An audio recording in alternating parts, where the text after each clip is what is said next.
Family is everything. Family is priceless. Don't miss the moments, especially the final ones. Pure Players Production allows you to be there with our live stream service. It's totally customizable. Song lyrics and readings can be added live. Our website calculates your cost in real time. Visit pureplayerproduction.company.site or pureplaypro.com and be there.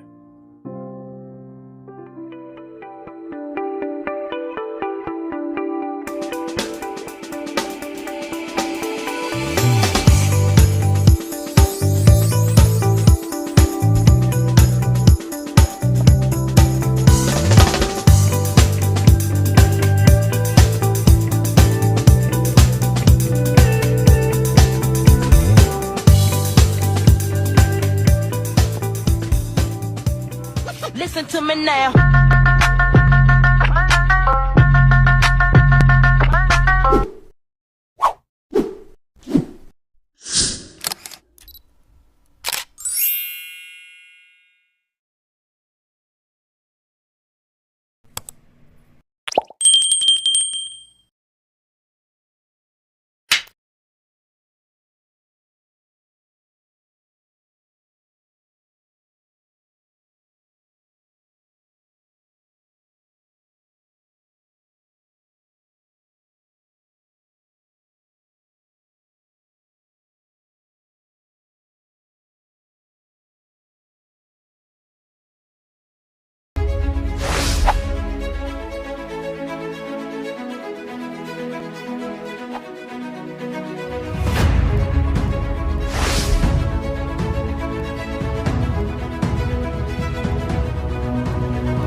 This complex issues you buy a home in the distribution of solar powers just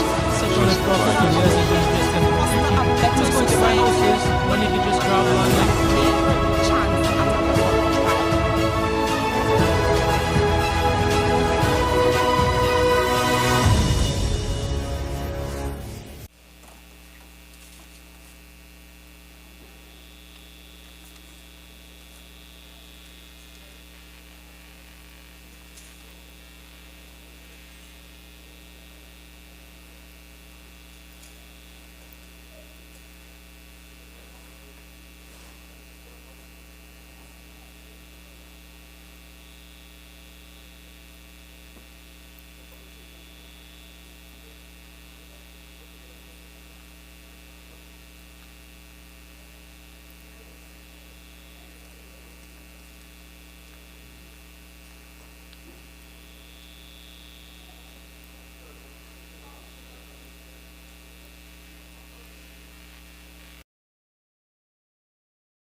influx of foreign migrants coming into the country and setting up shop. Change for the sake of change is not progress. People are granted a fair chance at a better life. We have seen a debate loaded with weak arguments, and that is why we know that we are on the right side of this motion.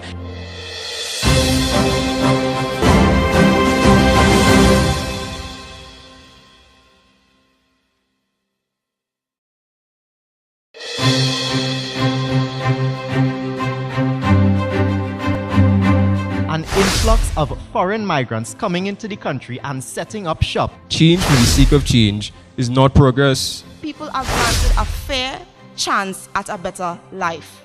We have seen a debate loaded with weak arguments, and that is why we know that we are on the right side of this motion.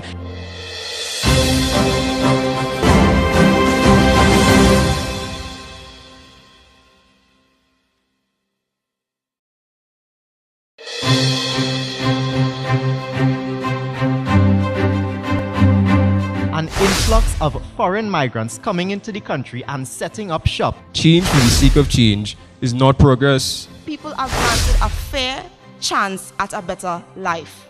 We have seen a debate loaded with weak arguments, and that is why we know that we are on the right side of this motion.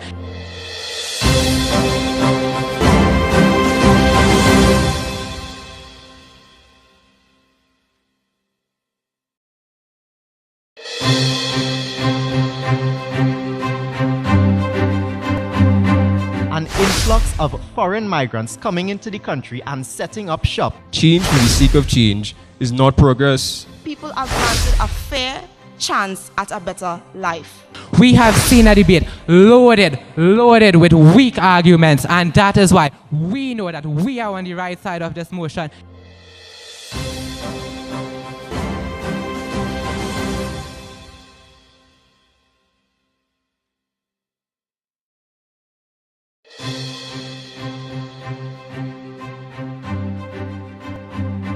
An influx of foreign migrants coming into the country and setting up shop. Change for the sake of change is not progress. People are granted a fair chance at a better life. We have seen a debate loaded with weak arguments, and that is why we know that we are on the right side of this motion.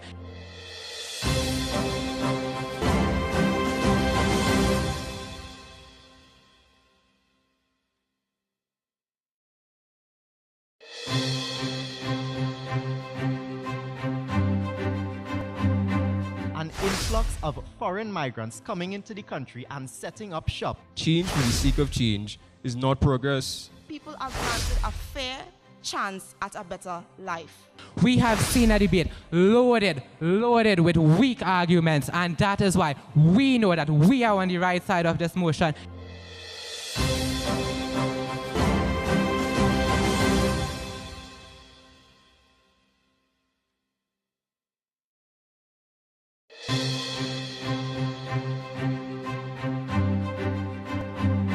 An influx of foreign migrants coming into the country and setting up shop. Change for the sake of change is not progress. People are granted a fair chance at a better life.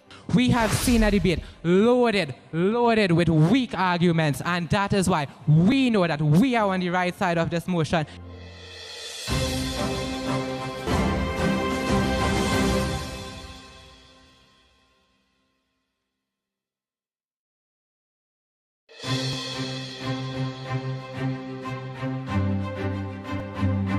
An influx of foreign migrants coming into the country and setting up shop. Change for the sake of change is not progress. People are granted a fair chance at a better life.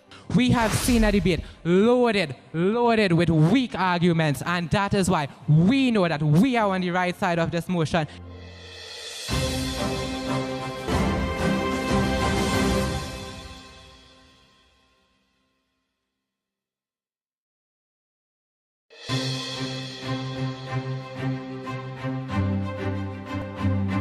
An influx of foreign migrants coming into the country and setting up shop. Change for the sake of change is not progress. People are granted a fair chance at a better life. We have seen a debate loaded with weak arguments, and that is why we know that we are on the right side of this motion.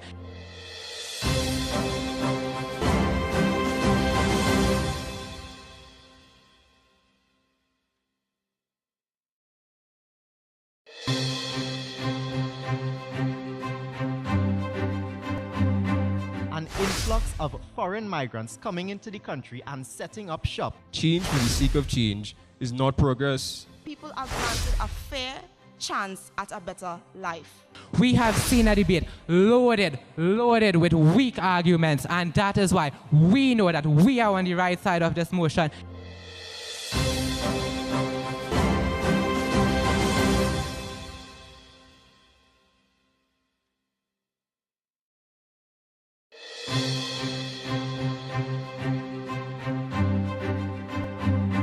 An influx of foreign migrants coming into the country and setting up shop. Change for the sake of change is not progress. People are granted a fair chance at a better life. We have seen a debate loaded with weak arguments, and that is why we know that we are on the right side of this motion.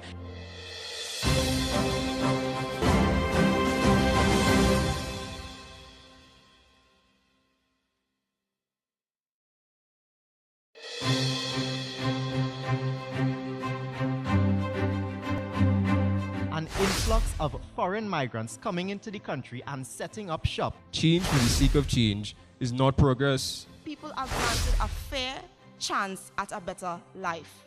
We have seen a debate loaded with weak arguments, and that is why we know that we are on the right side of this motion.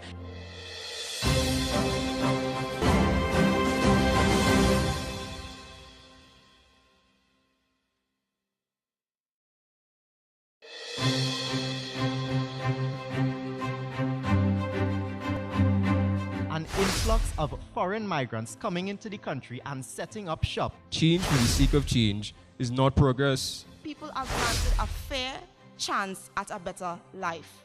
We have seen a debate loaded with weak arguments, and that is why we know that we are on the right side of this motion.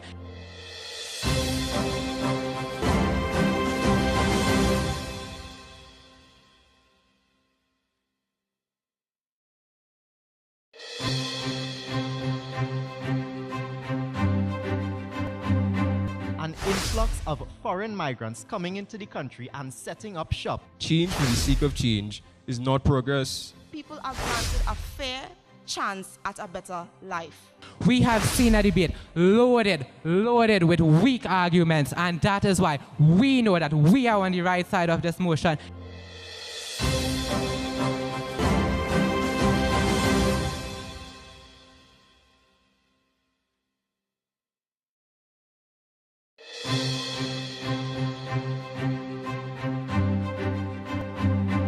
An influx of foreign migrants coming into the country and setting up shop. Change for the sake of change is not progress. People are granted a fair chance at a better life.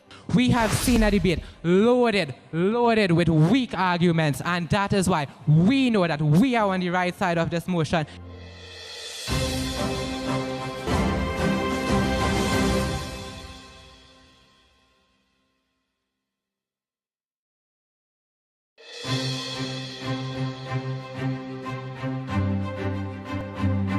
An influx of foreign migrants coming into the country and setting up shop. Change for the sake of change is not progress. People are granted a fair chance at a better life. We have seen a debate loaded with weak arguments, and that is why we know that we are on the right side of this motion.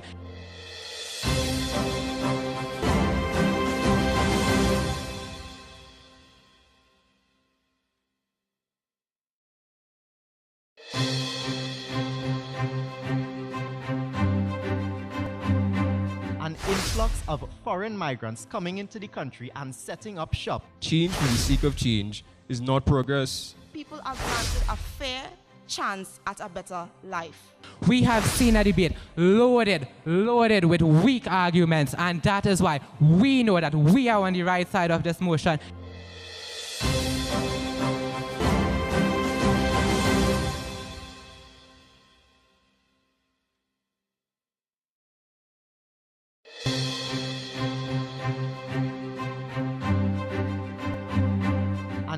influx of foreign migrants coming into the country and setting up shop. Change for the sake of change is not progress. People are granted a fair chance at a better life. We have seen a debate loaded with weak arguments, and that is why we know that we are on the right side of this motion.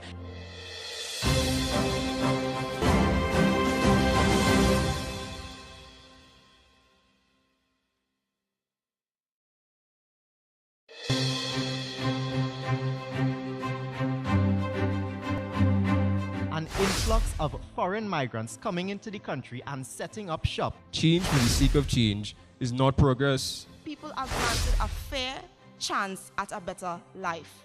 We have seen a debate loaded with weak arguments, and that is why we know that we are on the right side of this motion.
Good morning, everyone. We will be starting in roughly 5 minutes. We're just awaiting the arrival of a couple more specially invited guests. So sit tight, and we'll be beginning in just a bit.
you buy a home, we distribution. The land is of all powers.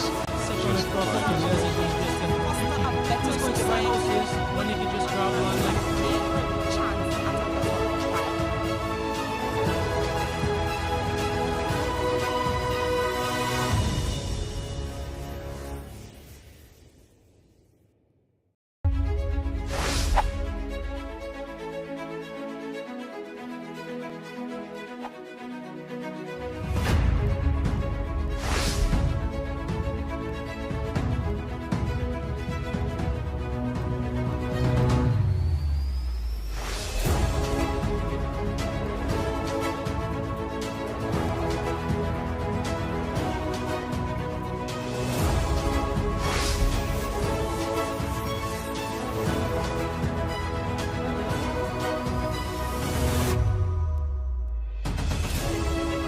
But I ask you this complex issue. You buy a home, we distribution. The land is of all powers.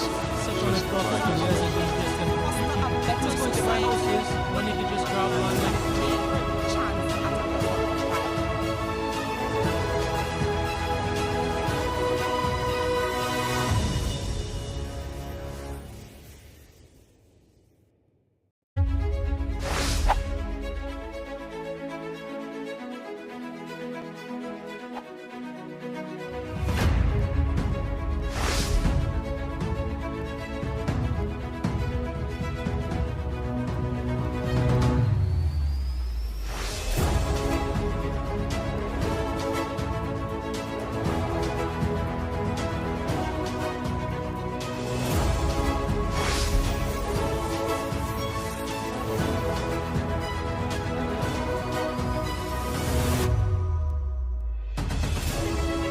But I ask you this complex issue. You buy a home, we distribution. The land is of all powers. Just provide us. Just go to my houses, when you can just grab one like Chance at a better life.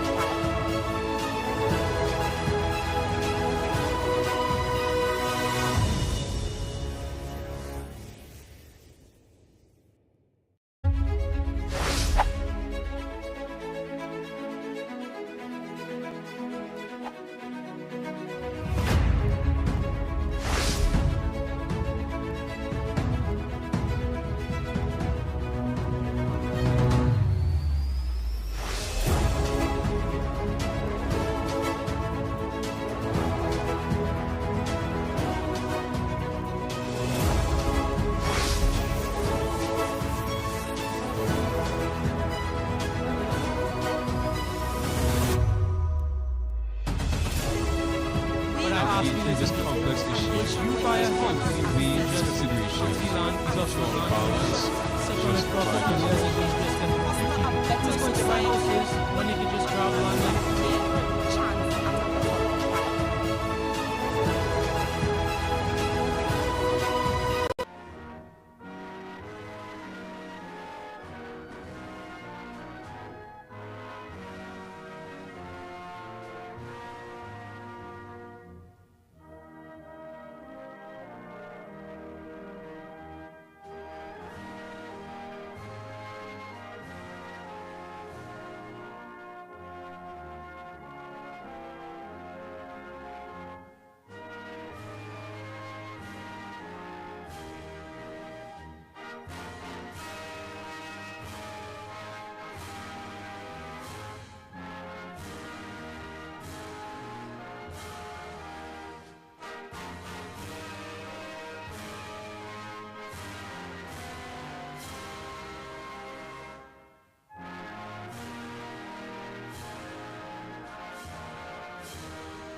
Okay, if you can remain standing for the invocation by Miss Jasmine Benjamin.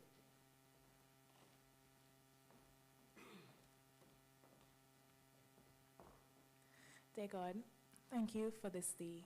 Thank you for the Land Settlement Agency, which is hosting this event. Thank you for also the Ministry of Housing and Urban Development. Please continue to bless the endeavors of the ministry and the Land Settlement Agency. Thank you for all the schools who have made it to the final round of the National Secondary Schools debate. help them to present their arguments clearly, and help them to do well. We pray that this day will be a success. In your name we pray. Amen. Thank you, Jasmine. You may all have your seats.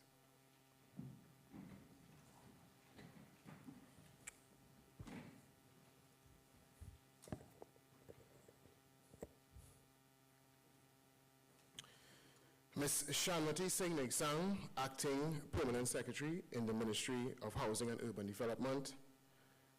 Other senior officials and representatives of the Ministry of Housing and Urban Development. Senior officials and representatives of the Ministry of Youth Development and National Service. Senior officials and representatives of the Ministry of Planning. Senior officials and representatives of the Ministry of Education. Members of the Land Settlement Committee. Hazar Hussain, Chief Executive Officer of the Land Settlement Agency. Students and teachers, members of the media, other distinguished guests, ladies and gentlemen. Welcome to the final round of the Land Settlement Agency's National Secondary School Debate 2024. Allow me to begin today's proceedings in the same way I would have the earlier rounds of the competition, and that is by congratulating all our competitors here today. Whatever the outcomes are, the teams present here today are already winners. Having outcompeted their rivals in the preliminary quiz stage, all 4 teams today would have also had to successfully navigate their respective quarterfinal debates. And in the case of our finalists, Bishop's Tobago and St. Mary's College, they would have had to win back-to-back debates. So no matter what happens here today, you should all feel proud of your achievements thus far. Now, I make it a point to kick things off this way because at the LSA, we believe in recognizing, acknowledging, and rewarding extraordinary effort. And I personally believe that it is even more important to do so when it comes to the young people in our society. Because let's be honest, it's very, very easy, especially in this current climate, for our young people to become mired in negativity and self-destructive behavior. So when we see our young people channeling their energy and efforts and talents in a productive direction, it's important, I think, that we make every effort to encourage it. So at this point, I'd like us to give all our competitors here today a hearty round of applause.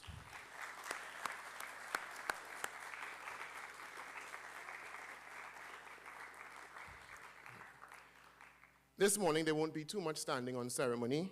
We'll be getting straight into debates in a moment. But first, let me remind you and everyone of the rules and format of today's debate and introduce today's debate officials.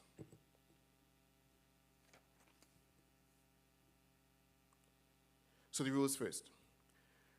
The proposition team will take the floor first. The first proposition speaker has 6 minutes to make his or her presentation. The speaker must define the motion and present justification. The speaker must briefly outline the case that the proposition team will put forward and explain which speaker will deal with which points. Then he or she should develop his or her own arguments and conclude with a short summary of the main issues. Any team member can present this argument. The first opposition speaker also has 6 minutes for his or her presentation. This speaker must respond to the justification and challenge it. The speaker must rebut the arguments of the proposition team and explain why there is a difference between the two sides. The speaker should outline the structure of the opposition team's case and must begin to develop their viewpoint with arguments and proof.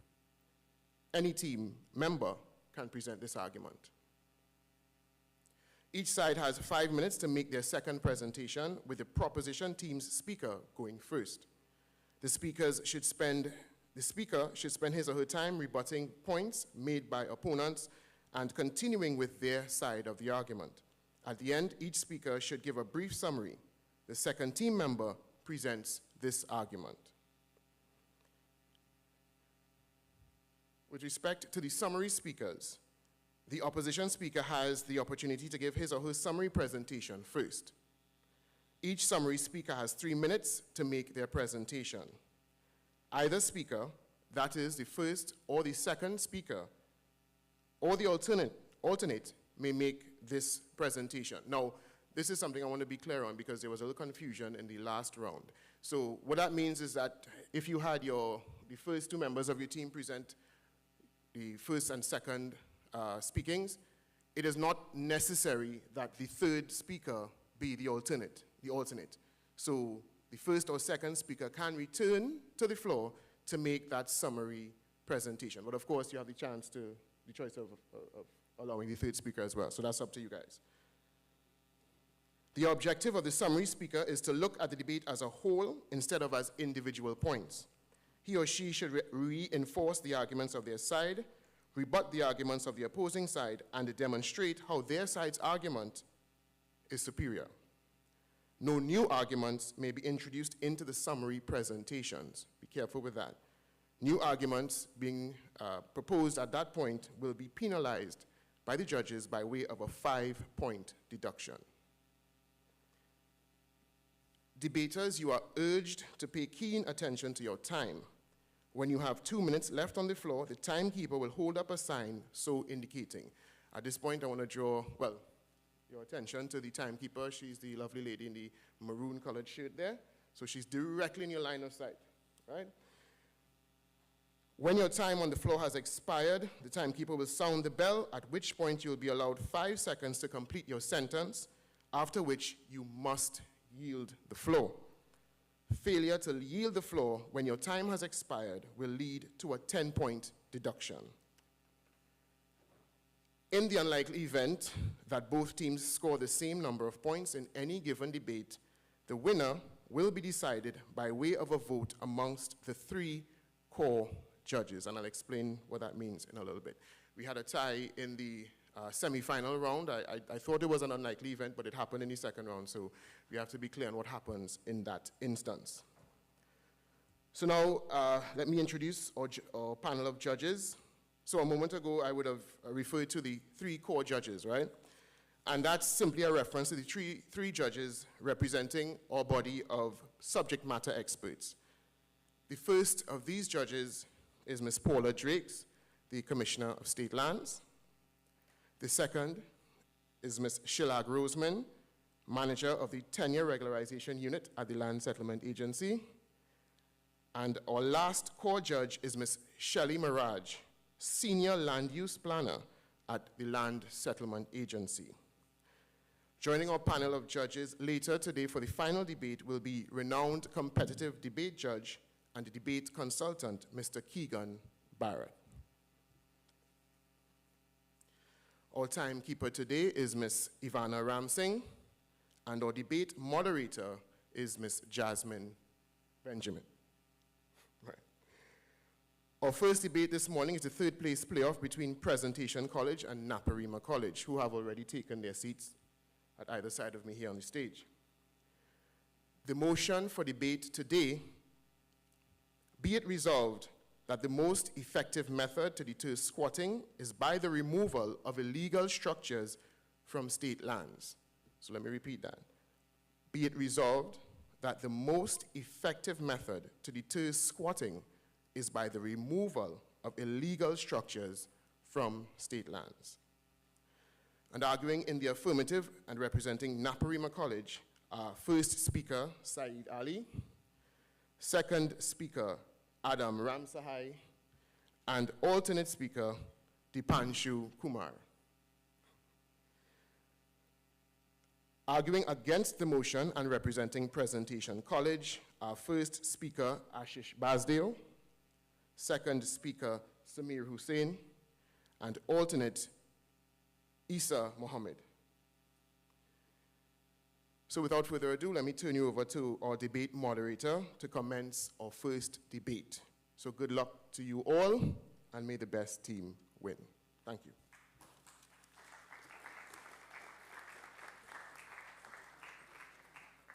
We will now call our first speaker from the proposition side.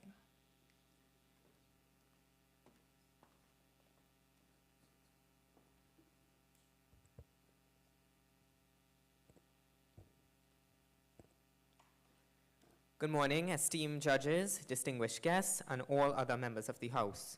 Today, my team and I stand confident in the motion, be it resolved that the most effective method to deter squatting is by the removal of illegal structures from state lands. And by the time we are done, you, the members of the House, will most certainly agree. According to the Oxford English Dictionary, deter means to discourage someone from doing something by instilling doubt or fear of the consequences. And we're dealing with the most effective method, which according to the Cambridge Dictionary means to successfully achieve the result that is wanted. I am Syed Ali, and I will be presenting three main points, and following me will be the second proposition speaker, Adam Ramsahai, who will bring additional points, as well as address the concerns of the opposition and rebut their statements. Lastly, we will have Dipanshu Kumar, who will provide an eloquent summary of both what Adam and I had to say, in addition to what he has to say. And that takes me to my first point, which is setting a precedent.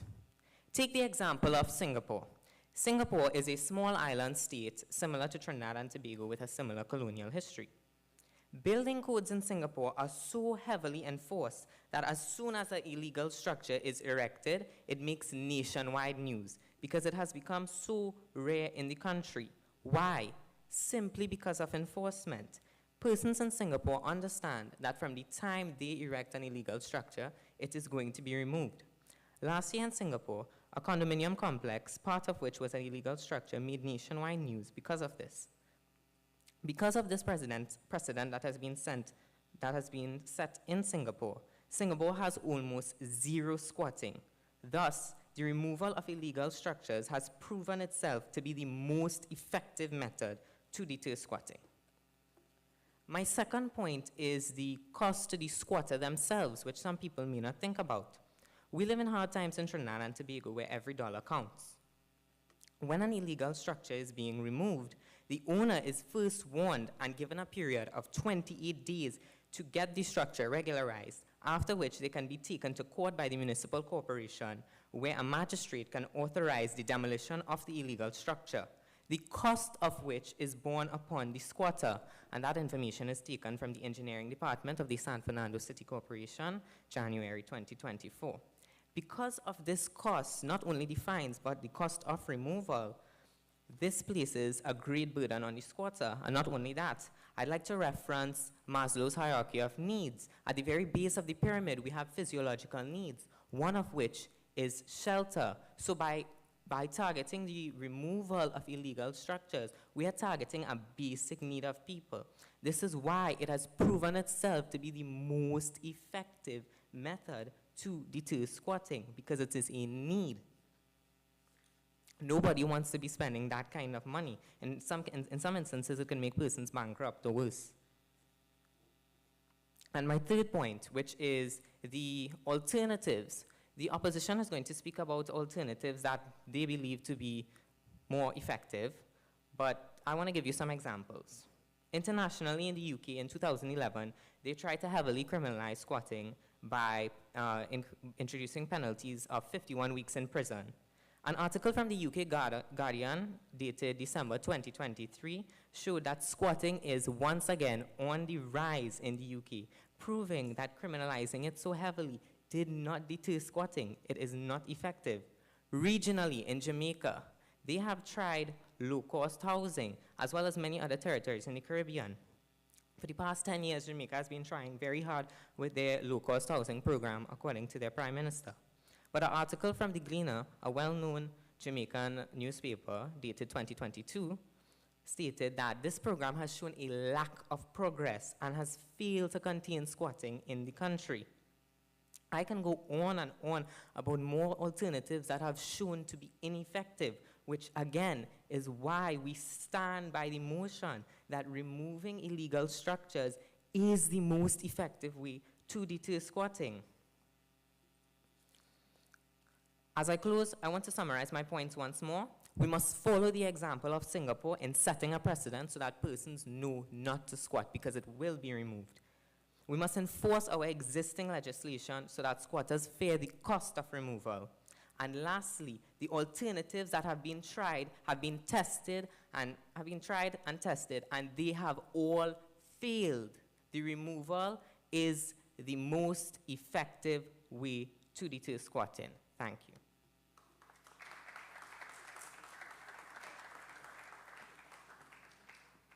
Thank you, and we'll now call the first speaker from the opposition.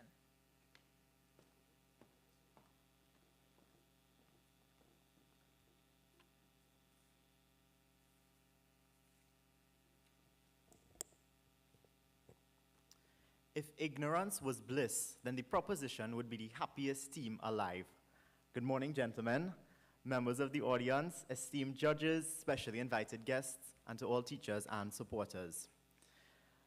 We, the opposition, are here to restate the motion, be it resolved that the most effective method to deter squatting is by the removal of illegal structures from state lands.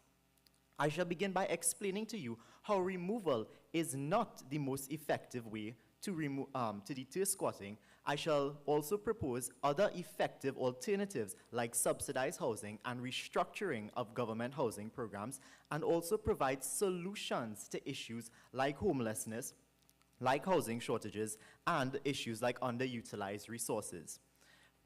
Our second speaker, Samir Hussain, will then break down the legal and ethical considerations of this issue, followed by our summary speaker, Isa Mohammed, who will provide all of the similarities and differences that were highlighted in this debate.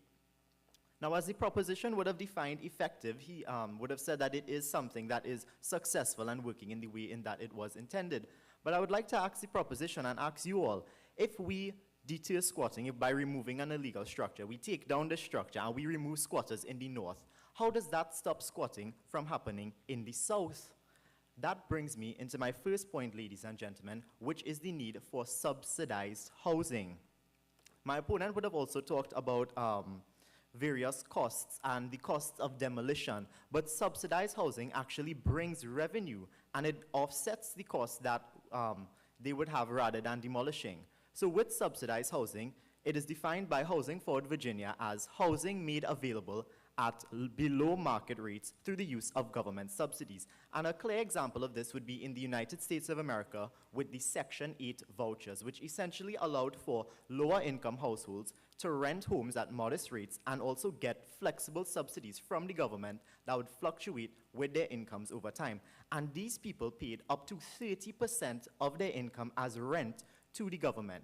Ladies and gentlemen, this benefited just over 9 million residents in the USA. And if we could apply this to the 220,000 squatters in Trinidad and Tobago, imagine the amount of revenue we will earn simply through improving and regularizing our existing structures. Instead of spending on one-off purchases that will lead to the demolition of homes, we can invest in viable solutions that will guarantee the government sustained returns in the long run. My opposition would have also mentioned the point about Singapore and how if there was the construction of an illegal structure, we would hear about it on the news. And ladies and gentlemen, Singapore and Trinidad are two very different places. But even if we were to hear about squatting on that, we hear about squatting in Trinidad and illegal structures on the news so much times, yet people are still squatting. That brings me into my next point, which is the revamping or the restructuring of the current government housing programs. We have programs, all it needs is a fixer-upper. So a few debates ago, I would have asked how much of yours parents applied for a HDC house before you were even born, to which half of Bonnet Gardens Community Center raised their hands. And there are many issues with HDC. The list is just endless, like their waiting list. So what we can do is turn to Chile and look at the Quinto Monroy housing program, which was able to house 100 families over 5,000 square meters of land that they were previously squatting on. What they did was they kept the site conditions so that these people would have access to opportunities within the city, and they also provided basic facilities and subsidies for the families that were living there. And there was also a great deal of community participation in that project itself. What this was able to do, ladies and gentlemen, was alleviate the housing crisis to effectively deter squatting rather than simply bulldozing and demolishing. Because what we need to do is we need to get to the root of the problem, ladies and gentlemen. So let's say adios to demolitions and hola to improved government housing. Lastly, ladies and gentlemen, something that the proposition has not addressed yet is the fact that they are under the assumption that the only way to squat is by constructing an illegal structure. Is the proposition oblivious to the fact that people can squat in existing structures, aka legal structures? What will happen then? How does this rule now apply? What we need to do is utilize the large amount of excess land and vacant buildings we have in Trinidad and Tobago. We can look at Barcelona, which was able to permanently acquire vacant buildings from landlords and then use this for social housing for people. Because, ladies and gentlemen, if the land is there, the buildings are there, what is going to stop people from going to squat? Members of the House, the proposition is simply just, we can compare this to a tree, right? The tree has a bunch of leaves falling down, a bunch of old leaves, and the proposition is just raking and raking. But if you rake and you demolish, what's going to happen? More leaves are going to fall. The only way to stop this is to get to the root of the problem, which is to provide for issues like homelessness, like lack of affordable housing, like the underutilization of resources. We need to uproot this tree, and then what will happen? You will not see any more leaves. Ladies and gentlemen, my next speaker, Samir, will further inform you on the legal and ethical considerations of this issue as we fully try to solve the problem that is squatting and effectively deter it. Members of the House, I thank you.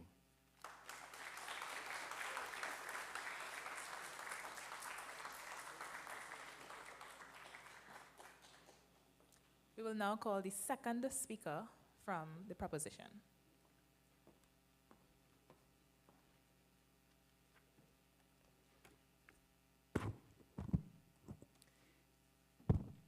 You know, as I was walking up to this podium this morning, I couldn't help but notice that the entire opposition had on blazers. You know, I feel kind of sorry for them because they just put on blazers this morning just to get their arguments placed. Good morning, honorable adjudicators, timekeepers, specially invited guests, my worthy opponents from Presentation College, Shogunas, and most importantly, you, the members of this House. The proposition has been listening carefully to the arguments brought about by the other side. And ladies and gentlemen, we disagree with everything that they are saying, and we intend to rebut every single argument that they have brought as we begin our rebuttal. Firstly, on the point of the reoccurrence of squatting and squatting occurring in different locations of Trinidad and Tobago, as you said, from north to south or south to north. Some may suggest that simply removing a structure leaves room for squatters to do it again. However, as my first proposition speaker just stated, when these structures are removed, not only are they removed, but the people who have occupied them would have to pay for that demolition. Therefore, where are they going to get the money for? They already have to pay intense legal fees. So do you really think that they will spend money to build back another structure just to risk getting it destroyed again? And on the topic of subsidization, I really need to ask them, do they think that the government has enough money for this? Because we have seen similar initiatives such as the HGC programs, the Housing Development Corporation of Trinidad and Tobago. And I must say that the HGC does face a lot of challenges already as it exists. So according to a report in the Guardian newspaper carried in April 2015 actually, there were 200,000 applicants on the HGC's waiting list. And guess what? A 2022 article stated by the corporation themselves, stated that there were 190,000 applicants. So therefore, ladies and gentlemen, in 7 years, they gave 10,000 applicants method out of this dilemma. So therefore, I cannot say that we consider that to be an effective method to deter squatting. 10,000? I don't think so. Now, they went to question our point about Singapore. But ladies and gentlemen, we must remember that Singapore does have a similar colonial history to Trinidad and Tobago. And I wasn't sure why they were so obsessed with Singapore, but I clearly remember my first speaker bringing international sources, regional sources, and local sources. So if they wanted sources, we have them. Now, on the topic of speeding up government processes and reforming this process, this is not deter squatting. Let's remember how we defined deterrence. Deterrence can be defined as discouraging someone from doing something by instilling doubt or fear. So, improving government processes. Is that deterrence? No, it's not. Also, I must definitely make mention that this motion deals with illegal structures, whether pre-built or not, whether owned by people before or not. We are talking about illegal structures and their removal in this motion. We must remember, and I hope the opposition does, that we must remember what this motion entails. Now, I could stay here and rebut whole day. I really could. But I also want to take this opportunity to add to what my first proposition speaker talked about. And ladies and gentlemen, that is on the topic of legal clarity and enforcement. So, removing illegal structures directly aligns with existing laws, providing a clear and enforceable legal framework. This straightforward approach reinforces the principle of legality and sends a strong message that squatting will not be tolerated. Allow me to elaborate. So, removing illegal structures establishes a clear legal foundation to deter squatting, making it clear that this squatting will not be tolerated, thus making it the most effective method to deter squatting. This process is clearly guided by established rules and can strongly withstand scrutiny. Reinforcing the principle of legality through removal serves as the most effective deterrent, as individuals will be dissuaded when they know we are unrelenting in upholding the law and that we will make decisive action to rectify any violations. The established precedent of a zero-tolerance approach sets the expectation that such action will face swift legal action and decisive consequences, thus maintaining that the removal of illegal structures is the most effective method to deter squatting. So, to reinforce what I have just said is that the legal clarity and enforcement that this method provides proves that we are on the right side of this motion. Ladies and gentlemen, this motion stands strong, but illegal structures shouldn't. They should be destroyed, just like we have destroyed the argument of the opposition. They should be destroyed. Thank you.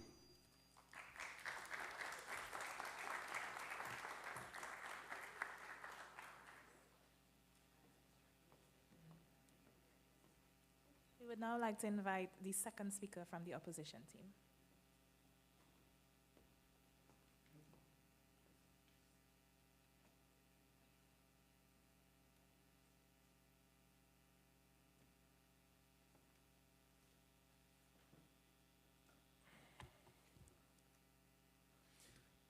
Good morning, members of the House. All protocols observed. The removal of illegal structures is not the most effective way to deter squatting, and I shall repeat that. It is not the most effective way to deter squatting. It infringes on the rights of squatters and leads to legal, social, and ethical implications, something that the proposition has failed to mention.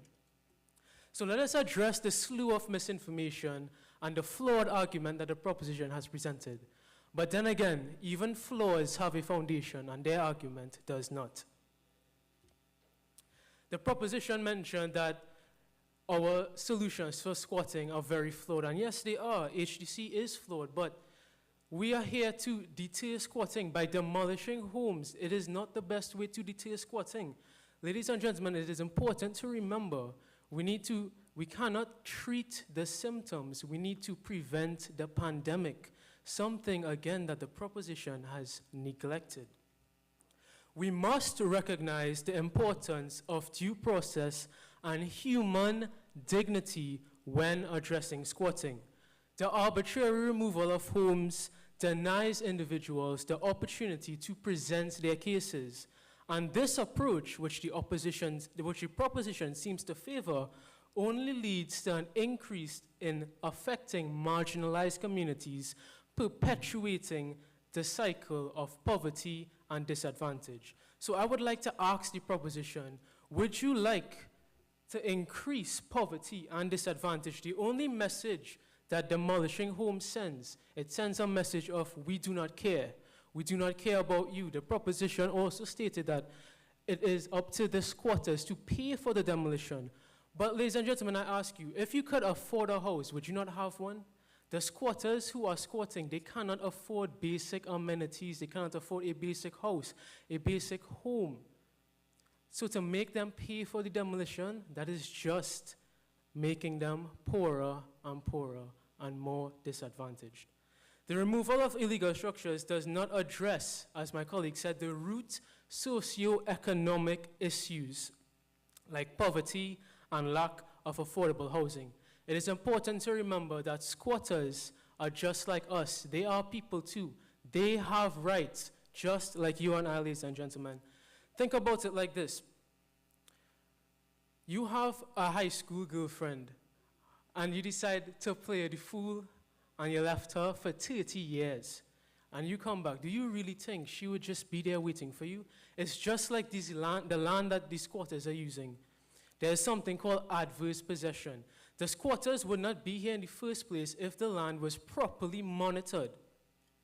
There are legal implications to this, ladies and gentlemen, and forced evictions without proper legal safeguards have been condemned by international organizations such as the United Nations. And it constitutes a gross violation of human rights, in particular, the right to adequate housing. So the proposition is proposing that we violate these rights, we destroy these houses. These are homes, children live here, they have books, toys, houses, memories. An entire home is going to be erased, ladies and gentlemen. They have rights. And take, for instance, in Buenos Aires, Argentina, 2006, where a squatter settlement successfully challenged evictions in court, and the court ruled that governments should halt evictions and negotiate with squatters to find fair and sustainable solutions. I shall repeat, ladies and gentlemen, we need not to treat the symptoms, but prevent the pandemic, because prevention is better than treating the symptoms. Another instance is in Kenya, where attempts to forcibly remove squatters without adequate solution led to social unrest and a failure to address the root causes. We need to prioritize human rights and sustainable solutions. And we, the opposition, acknowledges the need to address this, and we say that the automatic removal is not the most effective way to deal with squatting.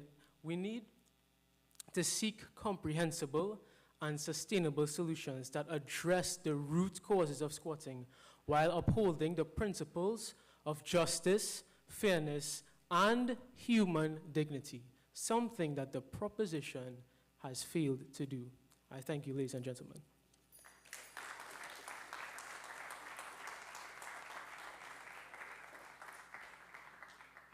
And we will now invite the summary speaker from the opposition team.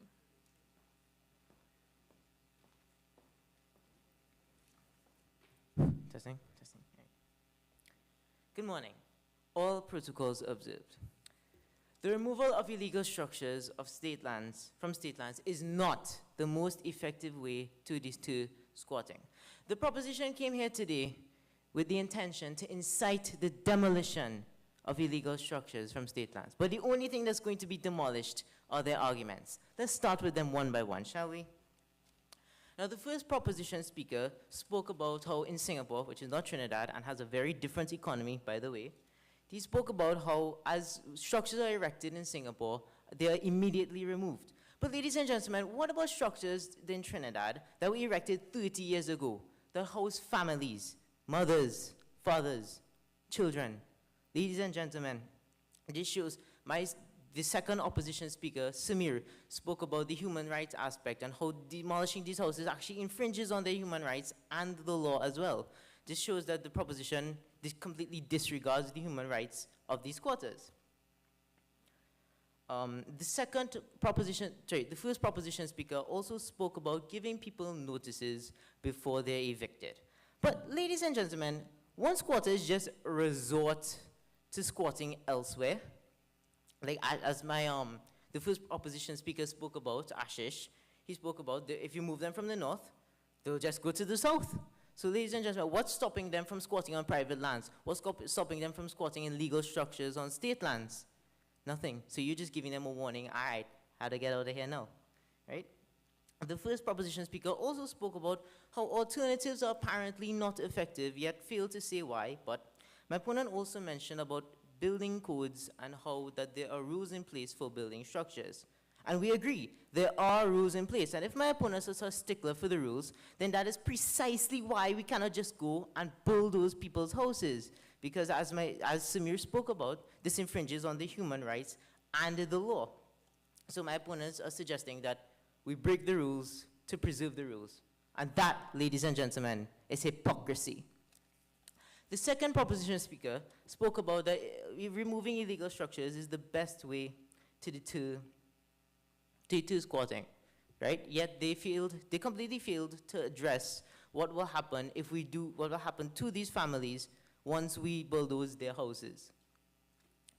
My colleague Ashish, he spoke about how prevention is better than cure when addressing squatting, and that he provided many alternatives, such as the provision of subsidized housing, the restructuring of the HDC program, and he even spoke about utilization of our unutilized lands that we have in Trinidad, which we have a lot of. Samir also spoke about how the human rights issue about this and how demolishing these people's houses infringes on their human rights and the law as well. And thus, ladies and gentlemen, we have shown you more than enough evidence. We have made it completely crystal clear that the removal of illegal structures on state lands is not the best way to deter, or the most effective way to deter squatting. Ladies and gentlemen, I thank you.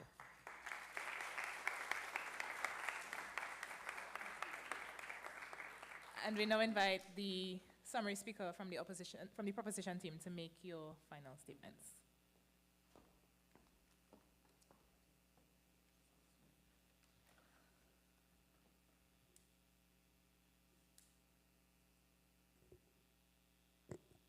Ladies and gentlemen, boys and girls, all protocols observed, welcome to the third place playoffs. I'm your host, Dipansh Kumar, representing Naparima College as a member of the proposition, strongly endorsing this motion, which states, be it resolved that the most effective method to deter squatting is by the removal of illegal structures from state lands. So sit back, relax, enjoy today's concise summary.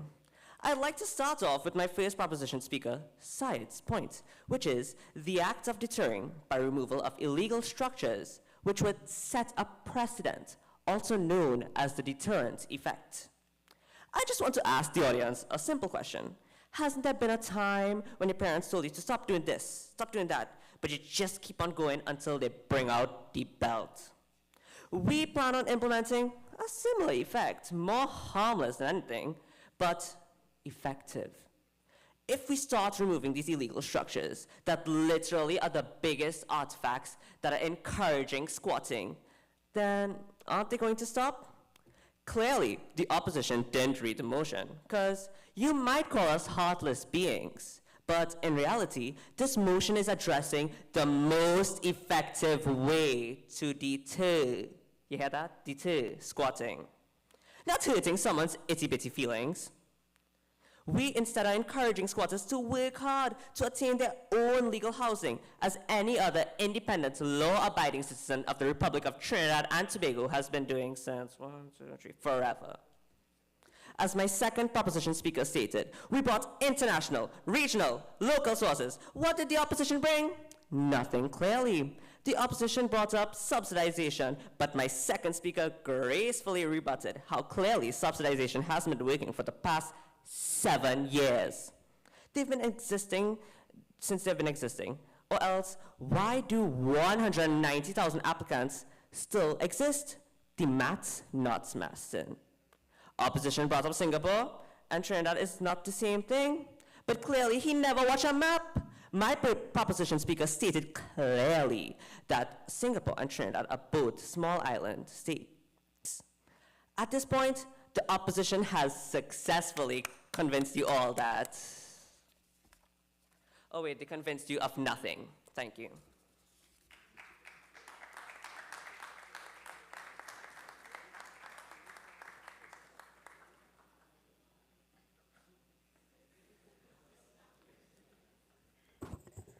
You know, in the semifinals, we had a very entertaining showdown in the first debate. Naparima was involved in that one too. We have a prize for most outstanding debater. I don't know if we have one for most entertaining debater, because this young man here in the middle of Dipanshu, yes, he's certainly in line for that. Congratulations, both of you put on very good performances, excellent points, excellent analysis, and extensive research. So I'd like to invite you guys to take your places in the crowd. You can now look at the final debates.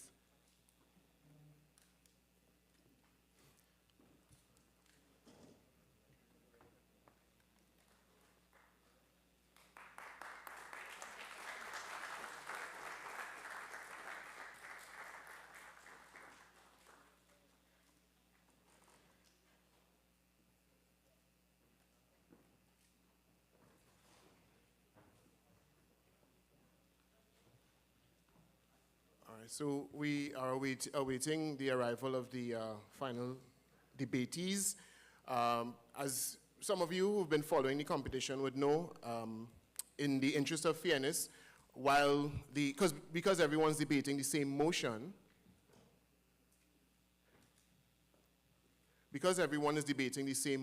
we have the teams that are not debating outside of the auditorium occupying a different space. So though the students from Bishop's Tobago and St. Mary's College are now being called to the stage. So I will take this time to inform you guys of some of the prizes that we have on offer. The prize list is quite extensive, but I'm going to just focus on the thing that I'm sure the young people present here today are most interested in. So, well, unfortunately, this prize will not be going to either of the two teams who debated a moment ago because they would have debated for the third place spot. But the first prize in today's competition, the winners will be taking away iPads for the individual students. The school will receive a book voucher. The students will receive individual book vouchers and cash vouchers as well. I believe the coach and coach/teacher of the first place team will be getting a voucher for a Hyatt breakfast. So the LSA has spared no expense in treating the debaters and their coaches well. The second prize will be PC laptops, as well as book vouchers and cash vouchers as well. Third prize will be tablets of a different sort, so not iPads, but tablets nonetheless, book vouchers, cash, and so on. And the fourth place school today will be taking away book vouchers, individual, and cash vouchers for the individual debaters. So there's a lot on offer today. This is why the students have come out in with such a competitive spirit, as you saw a moment ago. And I'm certain that the teams that are coming up next will be debating just as fiercely and as passionately. So we will take about 2 minutes to just round up the students, and we will commence the final debate of today's proceedings in just a bit.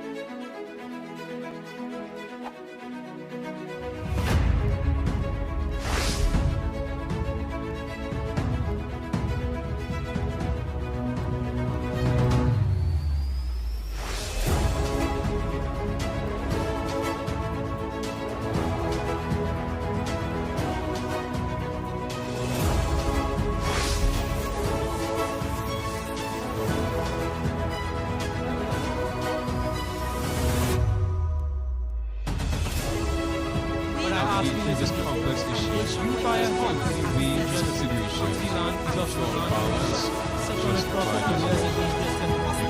Just going to buy houses when they could just grab one.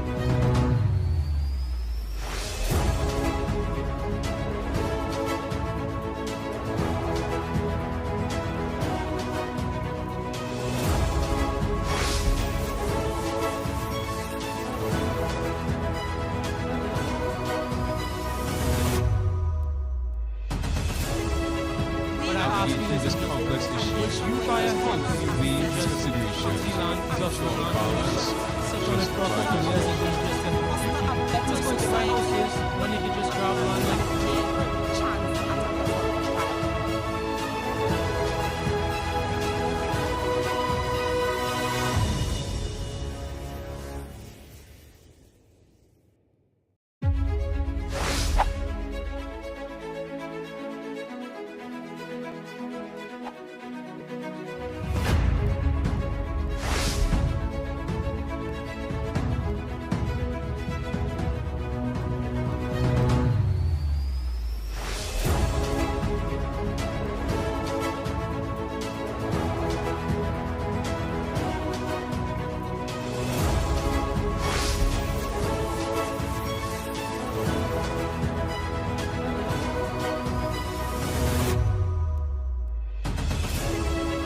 When I ask you this complex issue, you buy a house in wage consideration. The land is of all about just proper vibes. careers and you just can just go to my houses when you can just grab one like Chance at a better life.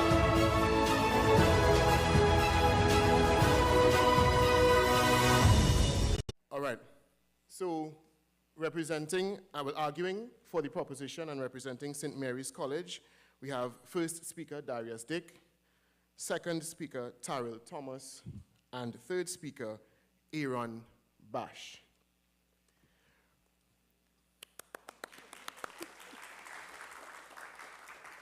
You don't think it deserves a round of applause? Or? Okay. I hope that's indicative of how you plan to perform it. All right, and representing Bishop's High School, Tobago, we have first speaker Sohaila McCool, I got that right, Clavia Simpson, right, and Tayshawn Joseph. These names have given me some.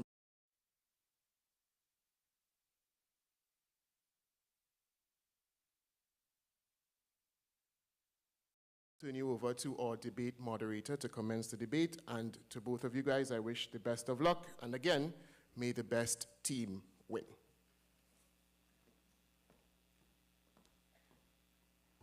So we'll now invite our first speaker from the proposition team.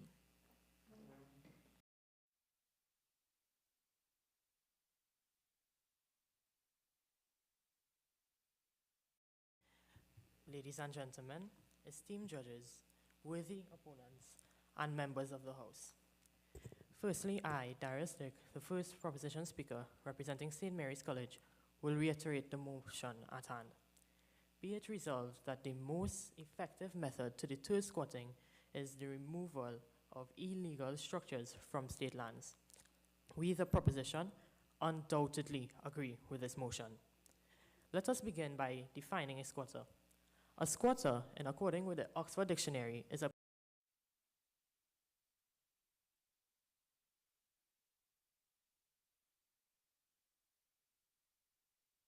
to discourage someone from doing something by instilling doubt and hesitation due to its consequences. As the first proposition speaker, I will discuss the deterrence effect, the pros of immediate prevention, and the rule of law. Subsequently, my second proposition will rebut against points presented by the opposition speaker, expand points discussed by myself, and briefly mention the environmental impact, architectural harmony, and land rejuvenation. Lastly, my third speaker will give a comprehensive summary of the compelling arguments presented by us, the proposition side. Albert Einstein once said, "The definition of insanity is doing the same thing over and over again and expecting different results." In aligning with this wisdom, the removal of illegal structures from state land sends a strong message, deterring potential squatters and serving as a preventative measure. The removal of illegal structures directly enforces the insurance of property rights, sending a clear legal message that squatting will not be tolerated. Esteemed audience, were you aware that the Land Settlement Agency themselves engaged in demolition exercises between the years 2007 to 2009? This resulted in the removal of over 1,800 illegal structures. But due to the restrictions, limitations, and prohibition on the LSA to conduct these exercises, almost 9,000 new illegal structures were identified. Ladies and gentlemen, let me reiterate. Over 9,000 new illegal structures were erected between the years 2010 to 2022 because of this restriction. Let us examine a concrete example. Blake Avenue, Sandy Grande, 2009. In just 5 years, the status of Blake Avenue witnessed an escalation from 0 to over 500 illegal squatting settlements because of this. This surge is attributed to the LSA's inability to address these issues effectively. This real-life case underscores the effectiveness of deterring squatting through the removal of illegal structures from state lands. This absence of such measures is evidently associated with a significant upsurge in squatting settlements. Conversely, proactive removal prevents the formation of informal settlements, addressing squatting before it becomes rooted. This swift action reduces the likelihood of a widespread unauthorized occupation, minimizing the strain on eviction resources. It is more effective than waiting for squatting to become a pervasive problem, as injustice on public lands can lead to chaos.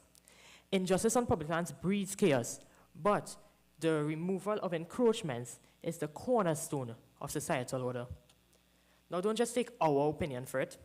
Let's look at the country of Singapore, where the government has adopted a comprehensive approach where land institutions have legal authority to demolish illegal settlements and has also implemented successful housing programs to combat homelessness.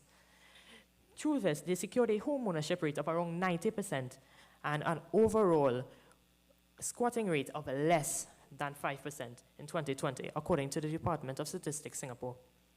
The opposition may contend that housing programs such as the Housing Development Corporation, better known as HDC, UDCOT, TTMF, and HMB are better alternatives. However, these programs already do exist, and the rise in squatting is still increasing at an exponential rate. This shows that a more constructive and logical approach would involve directing our focus towards enhancing and refining these facilities. Rather than perpetuating an environment that may inadvertently foster criminal activities, it is prudent to address their shortcomings within these programs and work towards their improvement. Lastly, enforcing the removal of these illegal structures upholds the rule of law, ensuring that individuals respect property rights and follow legal procedures. We, the proposition, despite what the opposition may state, advocate for human rights, while also balancing the current property rights. In summary, our proposition maintains that removing illegal structures from state lands, coupled with targeted social programs, offers a humane solution while effectively deterring squatting and upholding the rule of law. I thank you, ladies and gentlemen.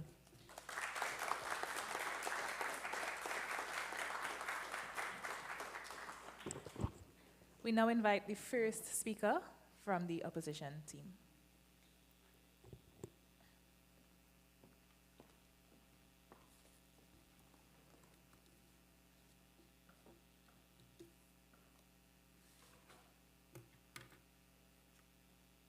Ladies and gentlemen, esteemed judges, my respected opponents, good morning. Let me begin by highlighting a few pertinent definitions found in this motion. The word most implies that the motion put forth is the best solution for the issue of squatting. Effective, which according to the Oxford Dictionary means successful in producing a desired or intended outcome. Let us keep these definitions in mind. While my opponents would have you believe removing illegal structures from state lands would be the most effective way to deter squatting, and have laid out the points of the deterrence effect and the law, we would support the cruel and displacement of humans in this nation. We are here to reject every statement made. Firstly, when you talk about the deterrence effect, so is there no provisions for individuals with no other choice? Is it that the mental strain and stress that is added to the pressure of these citizens not important? My team and I will without a doubt prove this to be the most nonsensical argument the proposition has brought to date. We believe that removing squatters without providing alternatives to citizens is inhumane.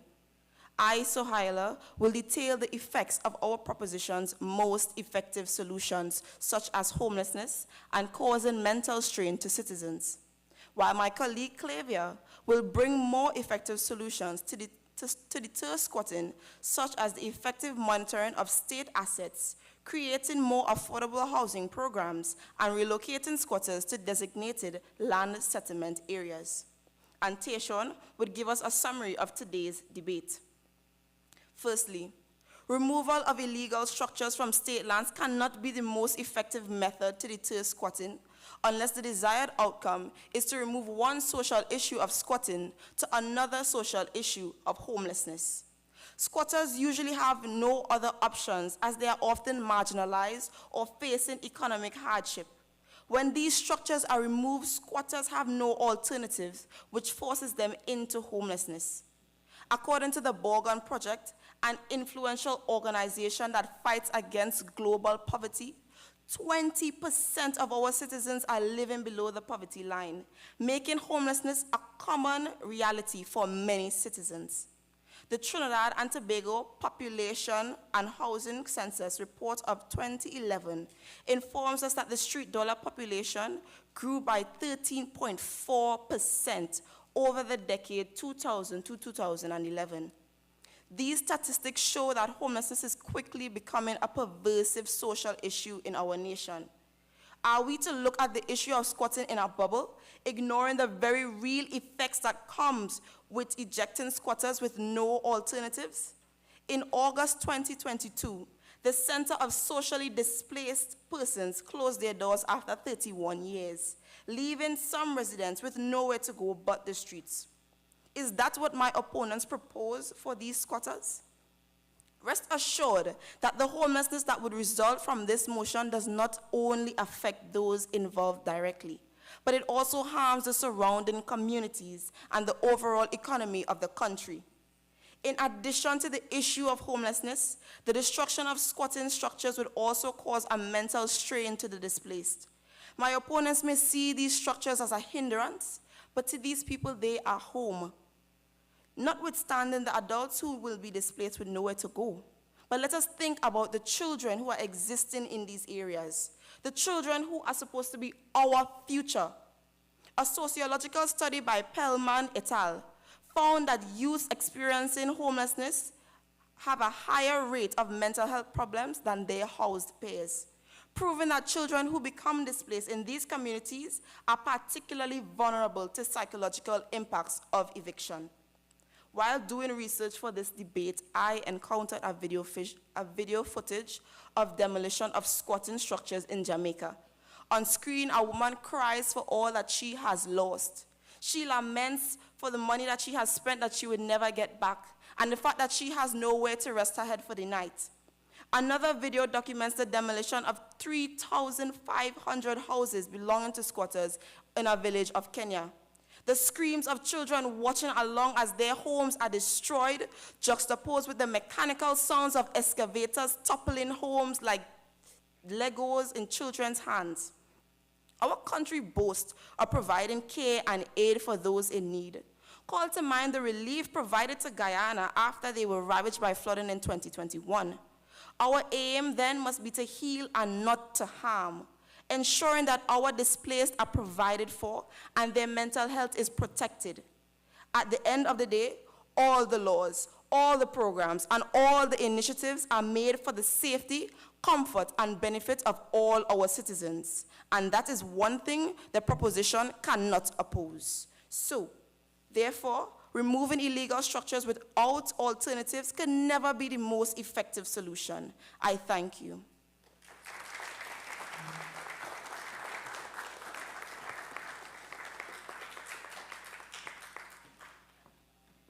We now invite our second speaker from the proposition team.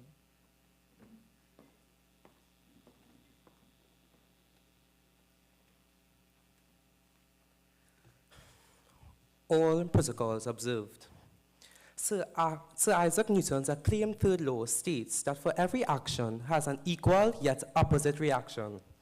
In the context of preventing squatting, it suggests that reinforcing legal boundaries constitutes the appropriate countermeasure to the act of squatting on state lands. Let us take a moment to appreciate that our friends from Tobago decided to join the debate.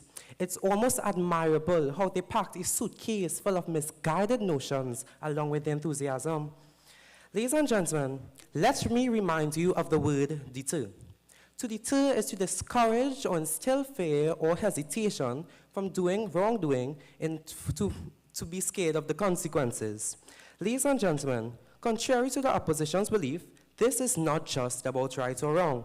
It is about the most effective method to deter squatting, which is the demolition of these illegal structures from state lands, while coupled with social housing programs can mesh and join with the humanitarian perspective. Our current strategy to deter squatting, according to the Land Settlement Agency, is through patrolling and monitoring the sites, containment communication strategies, and the posting of no trespassing signs. Let's be honest, ladies and gentlemen, are these strategies really as effective as we make them seem? In light of the previously discussed statistics by my first proposition speaker, it becomes apparent that the most proven and successful method to deter squatting is by the complete removal of these illegal structures from state lands. This approach might sound lethal, but let me reassure you that we're just being logical. The removal of such settlements, coupled with targeted social housing programs, addresses squatting and uplift vulnerable populations facing socio-economic challenges. In 2009, Justin Gobin's ruling restricted the LSC from conducting successful demolition exercises, leading to a surge in squatting, with over 7,000 new structures being recorded. 7,000, ladies and gentlemen. Current and proposed strategies by the containment unit aim to address this issue, emphasizing the historical effectiveness of demolitions as a deterrent, as reported in various newspaper articles, including the Saturday's Express in 2009. Ladies and gentlemen, let us also note that data from the LSA reveals that 10,933 legal structures were identified in 8,229 patrols from 2009 to 2022 due to constraints on demolition exercises. This is not just a mere correlation. It is a causation of the restraints placed on the Land Settlement Agency. This approach offers multifaceted benefits, addressing environmental concerns by mitigating damage from unauthorized construction, promoting ecological sustainability. Additionally, this process can be framed as an opportunity for land rejuvenation projects, transforming illegally occupied lands into agricultural lands, green spaces, parks, or even community gardens. This discourages squatting and fosters environmental renewal within the community. In summary, I expanded on the compelling points presented by my first proposition speaker, where I also discussed the potential of land rejuvenation, battling environmental concerns, and creating a positive and balanced system between human and property rights, contrary to what the opposition believes. In addressing squatting, let us remember, ladies and gentlemen, by confronting wrongdoing head-on and standing firm, you set a challenge, you set a standard that challenges others to rethink their actions. I thank you.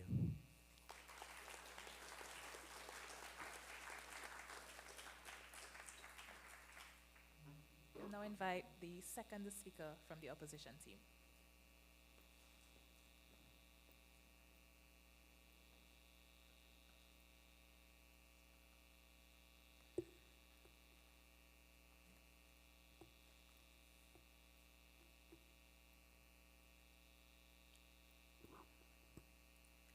Ladies and gentlemen, it's clear that the proposition doesn't even believe in their own cold-hearted motion due to the fact that they are bringing some sort of amendment that basically builds on ours. You see, the method is supposed to be the most effective, but it's not.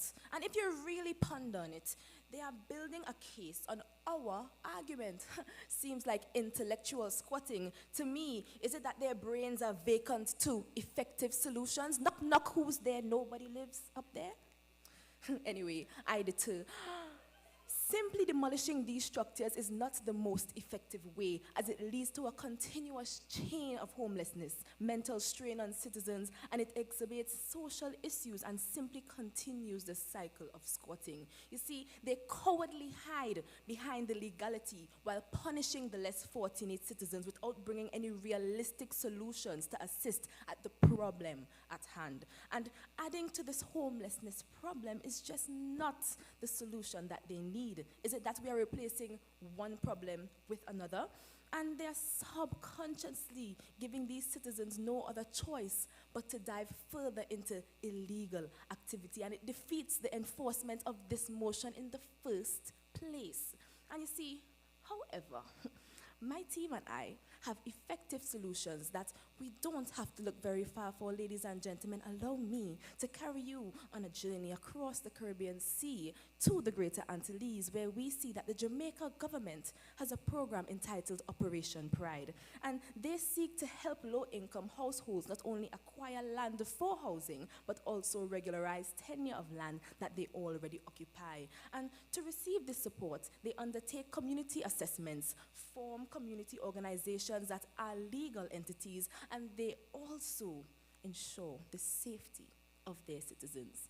Yes, we understand the legality, but the law is null and void if it doesn't implement and it doesn't prioritize the safety and the comfort of our citizens. Therefore, it will need to be amended if it's not doing those things. And these households, all they will have to do is save and contribute to a community infrastructure fund. But there are provisions for members to contribute work in lieu of payments. And these families are able to reimburse the government for their state lands by working in and contributing to their community. And we hold firm that even if the current structures being occupied by the squatters are not up to town and country planning code, have negative effect on the environment, or even devalue the surrounding lands, we will implement a relocation to designated land settlement areas in accordance to the State Land Act 25 of 1998. And to further solve the problem at its roots, the opposition suggests the government partnering with the Trinidad and Tobago Mortgage Finance, TTMF, but they mentioned that the TTMF, the programs that they have might be null and void. Well, we have a new program for them.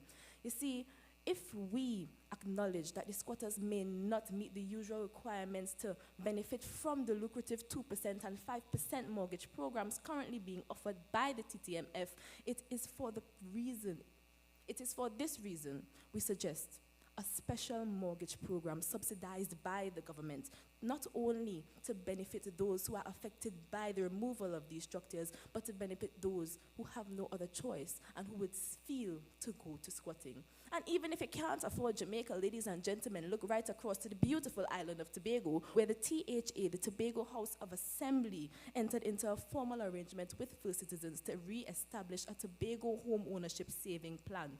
This will be for young people between the ages of 18 to 35, and they will be required to save $400 a month for 5 years. And at the end of this period, the money can be withdrawn and with interest to purchase an assembly constructed home or even purchase an assembly service plot of land. You see, we could even partner with private entities to reduce the costs. Private entities such as Habitat for Humanity or Rotary International, to ensure that this economic burden that our proposition might bring to us is eased, and that the grassroots man on the ground can still get the service he requires with little to no regulations. And you see, these programs combined with constant monitoring of the state lands, yes, are far, far better methods than just simply demolishing the structures. If you demolish the structures, you need to have something in plan for these people who have lost their homes. And at the end of the day, all our proposals, ladies and gentlemen, we will not stand for it, not on this piece of land or on anybody else's. I thank you.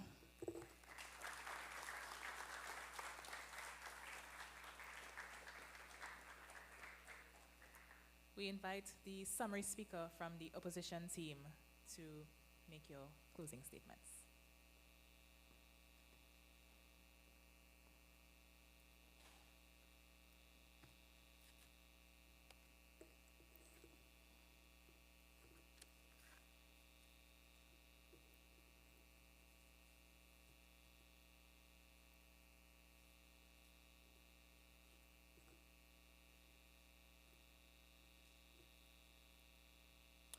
pleasant morning to all.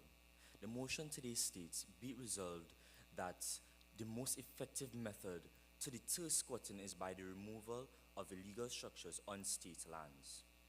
As I conclude this motion, this debate today on behalf of the opposition, I have made note of the points in which the proposition has shared with us today, and they are saying that this motion is the solution to see a change in squatting. It will ultimately make persons follow the law. It will help with the rejuvenation of the environment. However, my team believes the opposite. We wholeheartedly stand by our motion, by our position that this motion is one which would only add to the current social problems that exist, such as increasing our country's homeless rate and adding to the mental strain for our citizens. We must remember that these people are often marginalized and facing economic hardships. But by destroying their homes, we will be exposing these persons to a life of uncertainty and instability, which impact the children in these communities negatively in the long run, as this can have lifelong scars. We, the opposition, do not want to see a repeated cycle of squatting and would like to help these persons in need. And as such, we suggest that the government partner with TTMF or similar corporations to offer affordable housing options. We also suggest the relocation of these persons to approved residential areas in accordance with the State Land Regularization Act 25 of 1998. There is also the Pride operation in Jamaica, which we can mimic to ensure that we don't just demolish the homes of these persons and also help them to build an impactful community. The THA in Tobago also has a housing initiative partnered with the First Citizens, so why not take inspiration from them as well? We believe in prevention before solution, and as such, there must be monitoring of state assets to ensure that squatting does not get to the point of where it becomes uncontrollable. So, in conclusion, if the proposition believes that taking away from the citizens is the best way to fix this problem at hand, they are satisfying no one but themselves. Because at the end of the day, all citizens deserve equal rights as us. And if the proposition doesn't know their place, we will be the ones to put them in it. I thank you.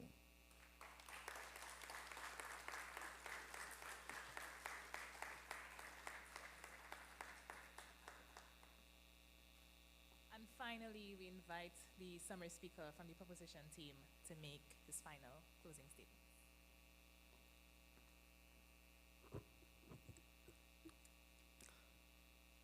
Do not let the opposition's theatrics or sassy stage presence make me lose you.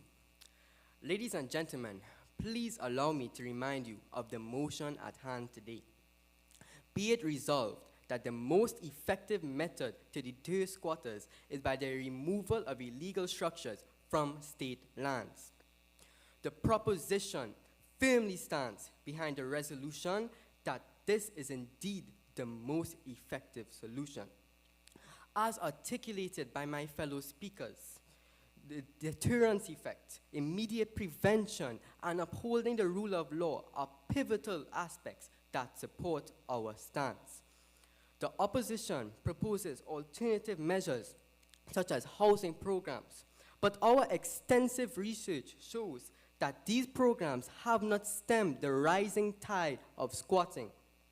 By prioritizing the removal of illegal structures, we not only discourage squatting, but also address the root cause more effectively.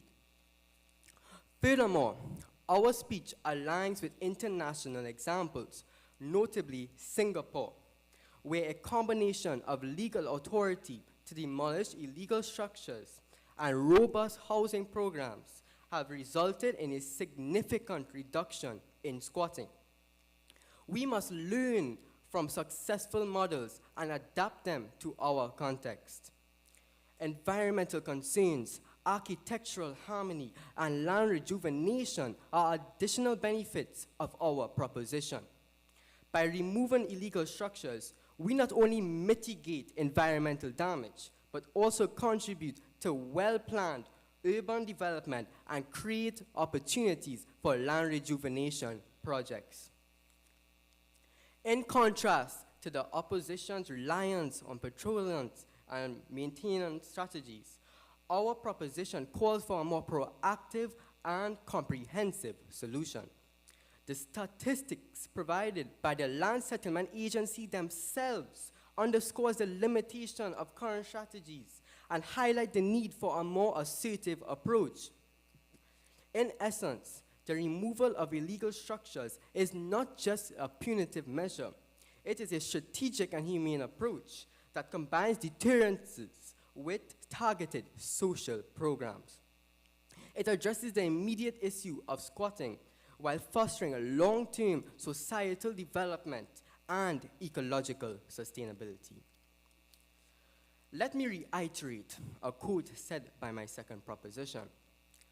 By confusing wrongdoing head-on and standing firm, you set a standard that challenges others to rethink their actions.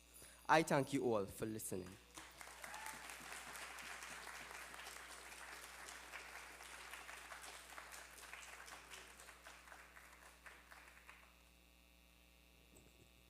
The man says sassy stage presentation. Wow. All right, so that brings us to the end of the two debates for today. I would like us to firstly and foremostly give all of the students a hearty round of applause for their performances. Excellent, excellent showing from all four teams. I certainly do not envy the judges. Shilag, you look rather relaxed. What was that? Okay, all right, well, we'll talk about that after. Right. These were some very impressive performances, I must say. I, myself, used to be a high school debater. I would have represented my school in similar events. If you're wondering, I hear them already, haters. I attended what would be the greatest secondary school probably on the planet, but they taught us to be humble, so I'll just say in Trinidad and Tobago. That is, of course, Queen's Royal College. And I knew that would have been triggering to the CIC students here in particular. But as debaters, you all will know better than anybody. You can't argue with facts, you know. Facts are stubborn things, you know? So it is what it is. But I say all that to say that I'm familiar with the art of high school debate. And I must say, you guys, all of you all, have taken what we used to do back in the day and taken it up a notch. Adding the creativity. At one point, I thought I was listening to a spoken word presentation. Before, I thought I was listening to a movie trailer. So the creativity is there. You guys are impressive, and the intellect is still there. You've just added that extra layer of creativity and stage performance. So again, congratulations to all of you.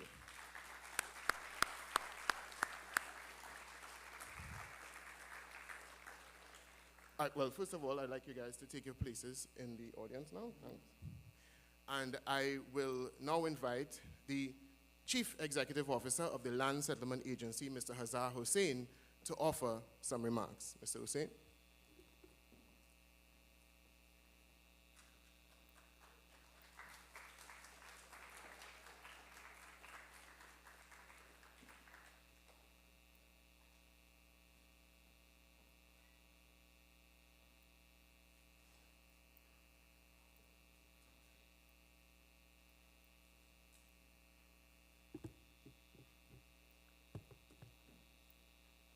It's still morning. Good morning, all. Wouldn't you agree? That was very impressive, both the third place playoff and the finals. Rounds of applause again. I have learned so much this morning, and I'm sure all of us in the audience would have learned a lot. Permanent Secretary, thank you for being here. Board members of the LSA, other distinguished ladies and gentlemen, judges, Ms. Batiste, for all your hard work. Thank you for being here.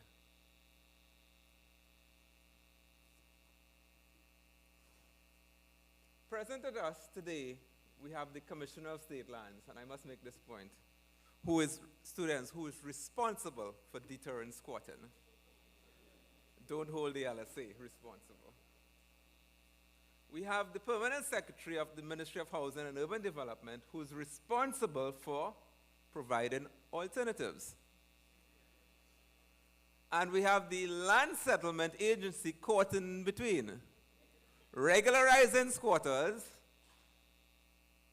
and also providing alternatives, like such programs as the government-aided self-help housing program and the Housing and Village Improvement Program, which unfortunately I didn't hear much about today. But it's one of the brightest and best programs that there is. I heard a lot about the HDC though. 60,000 squatting family on state land and counting. That's the numbers, that's the stark reality. 20,000 families squatting on private lands, and some estimates put it closer to 30,000 families on private lands now. In total, we are close, getting very close to 100,000 families squatting in Trinidad, less than Tobago. The LSA has a responsibility for regularizing squatters in Trinidad and for those who are protected by the law. And that's what we are attempting to do. I must say at the very onset, I think hearing both sides here, both set of debaters, we have to strike a balance. But from the arguments put forward, I'm caught in between. And I think a balance has to be where we have to be. The PS and the Ministry of Housing providing better solutions, and the Commissioner of State Lands doing her part to deter squatting. Ladies and gentlemen, esteemed guests, and most importantly, the bright and talented students who participated in the secondary school's debate competition on squatting. It is my honor to stand before you today to express my heartfelt gratitude and appreciation. As the CEO of the LSA, I'm deeply moved by the dedication and passion displayed by the schools and students who took part in this important event throughout the competition. This competition not only showcased the intellectual aptitude of our young minds, but also shed light on a critical issue that affects our society. And we have to acknowledge that. Squatting does affect our society. I would like to extend my sincere thanks to all the schools that participated in the competition. Your commitment to nurturing the minds of our young leaders and future leaders is truly commendable. The effort put forward by each school in preparing the students for this debate has not gone unnoticed. Your dedication to providing a platform to these discussions is invaluable, and we are grateful for your unwavering support. To the students in particular who took part in this debate competition, I offer my utmost admiration. Your willingness to engage in meaningful discourse on such a pertinent topic is a testament to your intellectual curiosity and social awareness, and we did see that here today.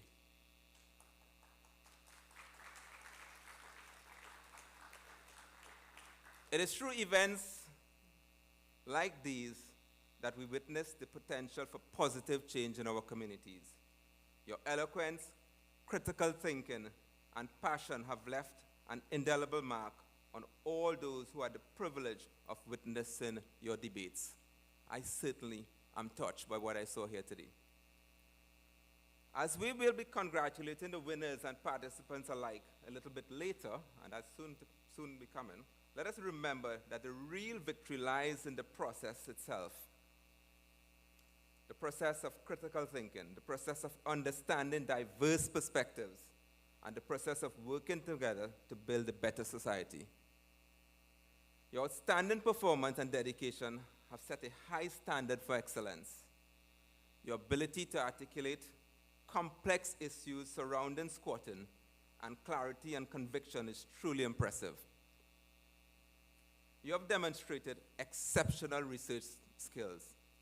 And I listened to some of the statistics that you brought here. It was really impressive. Your persuasive arguments and deep understanding on the challenges posed on squatting have all of us thinking. The topic of squatting is one that demands our attention. And a lot of us shy away from it, but it really demands our attention and concerted efforts. It is a multifaceted issue with far-reaching implications for both individuals and communities. I heard some of the debaters talk about crime and other social issues. And if you look at some of our squatting communities and you listen to the news and you will hear some of the names of some of the communities that you have a lot of crime in, you realize that there are many of squatting communities as well. By engaging in debates focused on squatting, you have contributed to raising awareness about this pressing social concern. Your insights and proposed solutions have added depth to our understanding on this complex issue. In closing, I want to express my gratitude once again to all the schools and students who participated in this debate competition, from the preliminary stage to today's climax. Your enthusiasm for intellectual discourse and your commitment to addressing the societal challenges are truly inspiring. I encourage you to continue engaging in constructive dialogues that seek to bring positive change to our society. You have proven that the youth of our nation are just the leaders of tomorrow, but the leaders of today. Carry this spirit forward with you, and remember that your voices matter in shaping the destiny of Trinidad and Tobago. And to the staff of the LSA, to the staff of the Community Development Unit, I want to thank you so much for organizing this event. Maribitis, thank you so much. You never say no to anything I tell you to do. That could be a bad thing, but but thank you again. Thank you to the communication team. Thank you for all who participate. Thank you to the Ministry of Housing for supporting us in this initiative. Thank you to the Land Settlement Committee for their support and guidance throughout the event and for the prizes that you're receiving. Thank you in particular for our ministers of housing, the Honorable Camille Robinson-Regis, who always support the LSA, and to our other line minister, Mr. Adrian Leons, who has given his time and dedication to the LSA. I thank you again.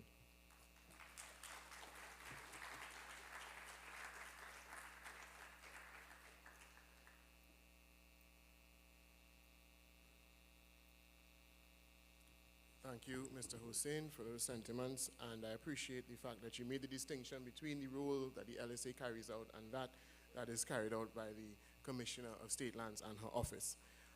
We will now ask to come to the lectern the Acting Permanent Secretary of the Ministry of Housing and Urban Development, Ms. Shanmasi Singh Megsang, to give her remarks.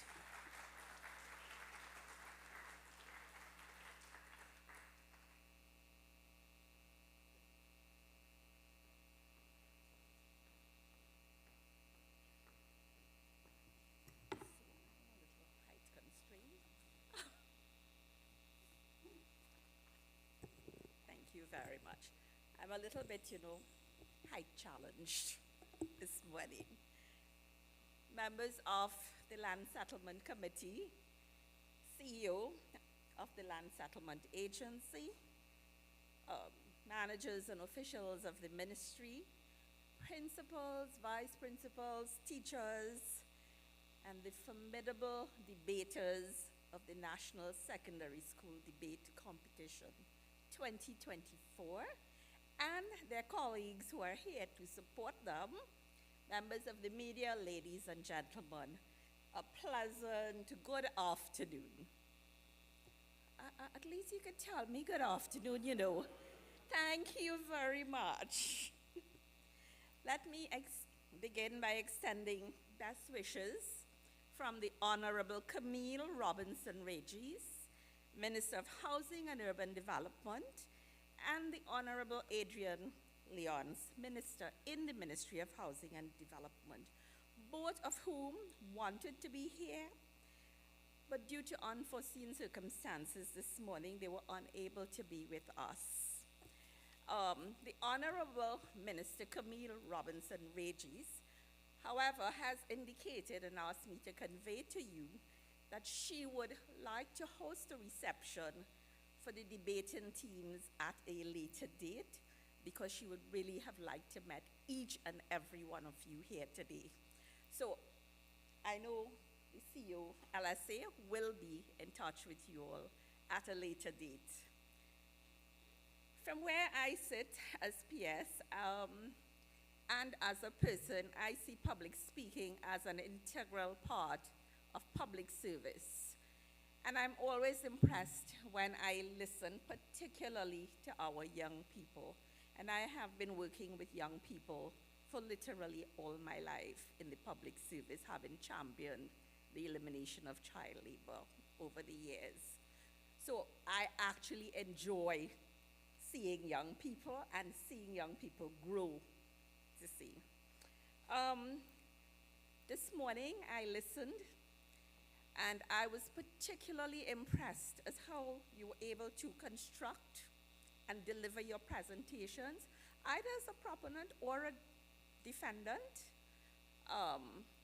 And I see that you will be in the future able to do this for whichever issue you are placed or faced with in life. I dare say that your ability demonstrated with such proficiency during the course of this debate will put quite a lot of people to shame. I will not list them, of course. I offer you my heartiest congratulations, and I commend you, as well as your teachers, and all those who have supported you in this journey. I'm indeed elated to hear the number of participants in this national secondary school debate has increased since it was last held in 2017. But I look forward to this number increasing exponentially over the next few years as we seek to develop this very important skill in you and our future generations. Having spent quite a lot of my life as a researcher and championing the development of skills, I can say with confidence today that the debating skill in this country is important. It is important that we present the facts with the requisite accompanying data and metrics, and you all have done that. Today, I have witnessed your treatment of the topic of squatting, and as I am sure you have come to realize, it is a very emotive issue, made so largely by the socio-economic conditions of the persons who are directly involved and the lives that we impact on. During this debate, I saw passion. I saw passion for the subject, but I think most importantly, I saw the way you all were able to maintain a level of discipline and present your information or refutations, as the case may be, with the ease and expertise of seasoned debaters. I was beginning to wonder if you all were actually still in school at some point in time. You were able to construct, you were able to refute, you were able to rebuild your cases and present your arguments with poise and confidence. And more importantly, you make it easy on our air as listeners. It was pleasurable. I don't envy the judges this morning, and I'm happy that I'm not sitting in their shoes this morning. They have a tough task. Throughout this competition, though, I think one of the most important skills that I have found that you have demonstrated is the power of persuasion. And I would like to impress on you that power that you have, put it to excellent use. You have demonstrated to all of us sitting in this room that you can convince your point and convince very clearly what you want to convey to another person. And I had a lecturer who said, you know, you could be the most brilliant person in this world, but if you can't present your case and convince anybody of your ideas, it will never be implemented. And that has stuck with me for years. I feel confident this morning that the team I saw here can do that and will continue to do that. And I think you should give yourselves a round of applause for that.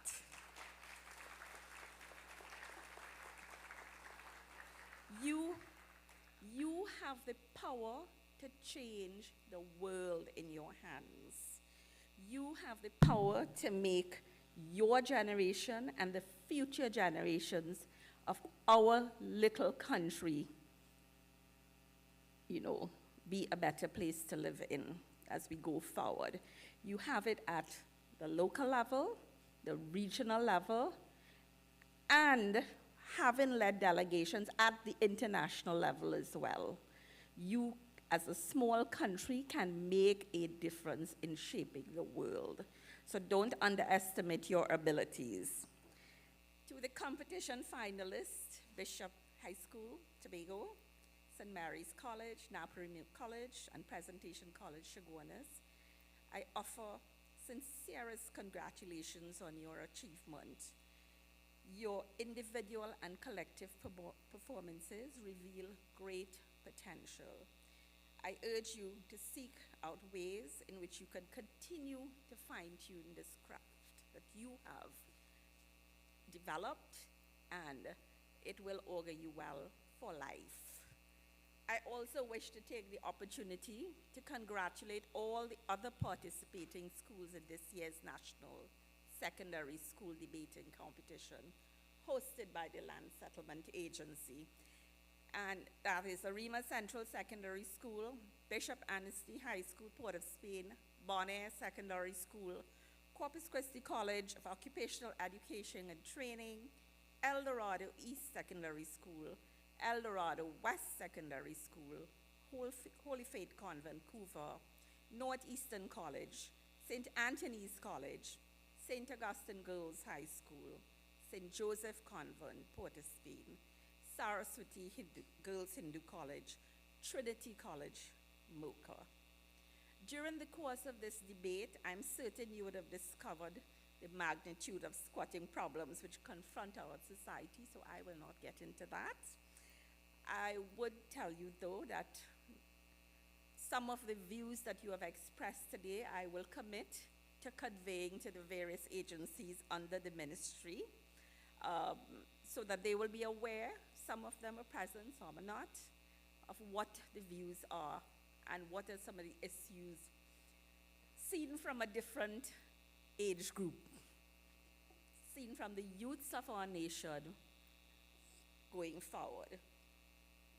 As I speak to you now, you are right. We do have quite a lot of applicants awaiting state-subsidized housing in the fervent hope that their living circumstances, and by extension that of their families, will be altered for the better as we go forward. I think you are fully aware of the work of the Land Settlement Agency, so I will not enlighten you any further. I think the CEO, as well as the debating team, has done that perfectly well today. But I would say, at the ministry, we believe that the issue of squatting is a whole of government approach, and it is certainly not a viable option for housing the nation's citizenry. And therefore, it is you, our remarkable youth, the future stewards of households, to whom we look to lead the charge of dismantling the notion that squatting is a viable and sustainable solution. We are mindful of the many challenges, and we are working assiduously to reducing them and channeling quite a lot of resources. And in particular, we are channeling a lot of resources into youth development. We, across the government, is looking at an array of training programs for youths, encompassing both technical skills as well as civil-minded initiatives that mold a well-rounded individual. There is a plethora of opportunities available, and I want to use this opportunity to encourage you to seize them. You should continue to learn. I think your teachers would speak to you about continuous learning, lifelong learning. These are things I would like to encourage you to continue to do. After all, the team that I see in front of me is the greatest asset this country has in building the architect of tomorrow for Trinidad and Tobago. I see you as those persons. I see you who's going to make my retirement comfortable. As I go forward, I would like that. I will tell you for sure. I will encourage you all to read the National Development Strategy Vision 2030. I know some of you may have done it during this period, but it really underscores the need for a holistic and sustainable approach to promoting gender, environmental, and all other related issues as we move forward as a country together. Let this moment serve as a resonant call to action as we go forward. Today in this room, filled with all these brilliant young minds that I see here, we recognize that you are not just merely the future. You are the change, and I think CEO LSA, Mr. Hussein, would have mentioned, you are the change from today, of today. You hold the destiny of your lives in your hands and the lives of many others in your hands as you move forward. We all have shared responsibilities to ensure that each one of you is equipped with the skills, opportunities, and platforms to shape your future, and a future that we can all be proud of. We are trying to do our part at the ministry. Your teachers are trying to do their part as well. The entire government is trying to do their part, and I know with confidence that you're doing your part as we go along. As we all celebrate this intellectual display in this competition today, let me extend my heartfelt congratulations to each debater. You are all winners in our eyes and will always be winners in our eyes. To your teachers, I want to say congratulations, but in particular, I want to express the gratitude of the Ministry of Housing and Urban Development for you not just being teachers in the classroom, but rather, you have ensured that your participation outside of the normal classroom activities took place to make a difference in the lives of these students. And I don't know that I can say thank you enough for that. You have certainly shaped these students. You all have shaped their good character. You have enhanced it. But more importantly, you have prepared them to achieve their dreams and ultimate success in life. And I don't think we can put a price or a thank you or any measure to that kind of work that you have done for us. To your parents and guardians, congratulations as well. Without that support, you all will not be here, I'm sure. From our minister, I would like to convey her gratitude and support for your participation in this debate. And I know she, as a profound debater in Parliament, she certainly wanted to be here this morning. She would have enjoyed every bit, I promise. I think I had a lovely phrase that I quoted from one of the debaters that I promise I will share with her. I think it was intellectual squatting. I promise I will share that with her, and I'm sure she will have a field day on it. So I think there are several others that I jotted down. That's the last one I think I heard, so it came to mind quickly. But I think the quality we see here today was tremendous. And closing, I want to say, may the spirit of progress, empowerment, and excellence continue to guide your collective path forward. And special congratulations to the team that will emerge as the overall winner, and to the individual prize winners. Congratulations to all the debaters in this competition. Congratulations. I say, well done. And I would ask today's debaters to stand. And I think we will give them a special round for reaching this far.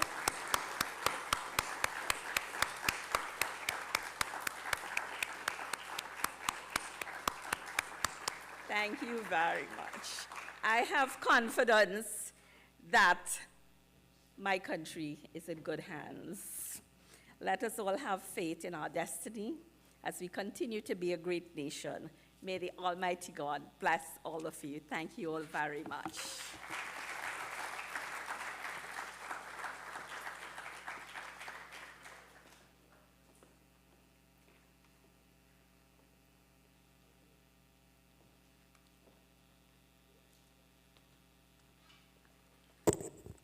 Thank you, Permanent Secretary. And I only wish you were present at these semifinals because you could start recruiting from these young people here, because in these semifinals, we actually had to discuss whether laws should be amended. And what was surprising to me was one of the teams, I believe it was Bishop's High School, she's not in, so she's acknowledging. They came prepared to the debate, not just to debate whether or not we should amend it, they prepared their own amendments. They recommended policy. So we have lots of talent here, not just debating talent, but policy-making talent. So it really is a pity you couldn't be here, couldn't have been at the semifinals, but you were equally impressed today. So I'm glad for that. We are now going to have our item of entertainment, some sweet pan music from Dijon Kane. After the entertainment, we will be coming to the business end of today's proceedings, and that is the announcement of the results. So I know everybody's eager to hear that. But first, allow Mr. Kane to serenade you guys with some sweet pan music.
Well, Deshaun, I don't think we need to ask them how they feel about our performance.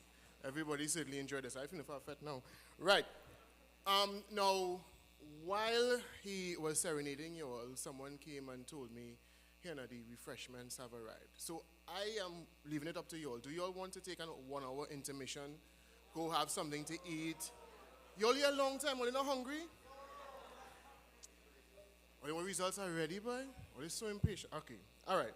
Well, you still have to hold on because prior to the results, we would like to extend our gratitude to the judges who came out today to help us out. And we're going to be handing out some tokens of appreciation. I'm going to ask for the assistance of Mr. Aaron Babulal, member of staff of the Land Settlement Agency in the Community Development Unit.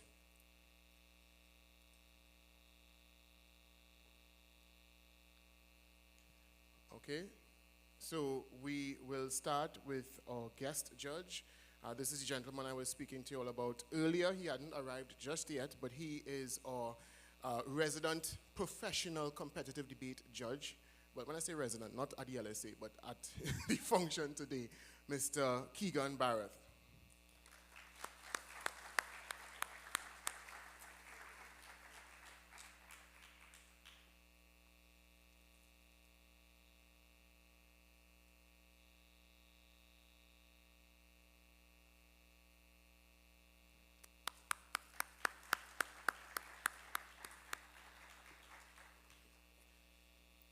Second, Shelley.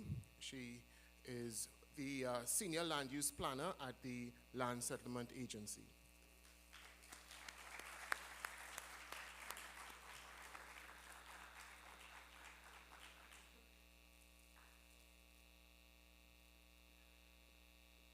All right, and third we have Ms. Shilad Roseman. She is the Manager of the Tenure Regularization Unit at the Land Settlement Agency.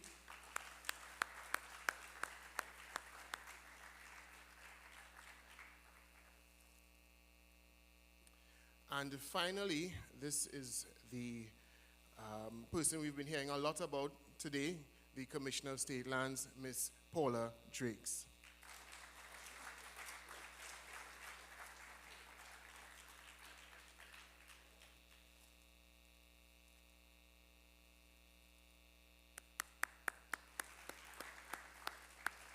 All right, so thank you again to all of our judges. Thank you for your assistance, your hard work. As everyone has been saying over and over today, your job has not been easy, so we appreciate the effort. Okay, so, results now? Yeah. Okay. Well, we will start with the individual award. Now, this award goes to the most outstanding debater throughout the entire competition, not just today, so we've been taking note with respect to the performances throughout the competition. And this person has shown herself, and I kind of gave it away already, to be the most outstanding of all of the outstanding debaters we've had throughout the competition. So, let me get it right. Clavia,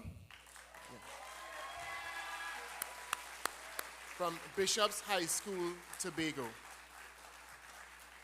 Most outstanding debater. Now, this is, of course, the young lady I was referring to when I said that I felt at some point like I was listening to a spoken word performance. She has a beautiful cadence and a very, very exceptional way of expressing herself, and I think she needs another round of applause for the performance she's put on.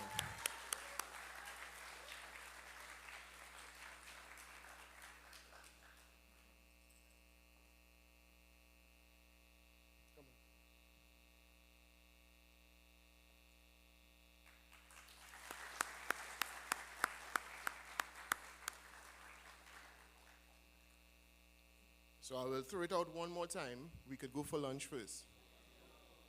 Gosh, boy, tough crowd. All right. Now, before I call out the results for the third place playoff, I'd now like to invite Mr. Hussein to the stage to assist me in handing out the prizes to the relevant team. Now, when I announce the winner of the debates, I would like both teams to join me on stage. We will give out the prizes to the fourth place team first, then the third place, okay?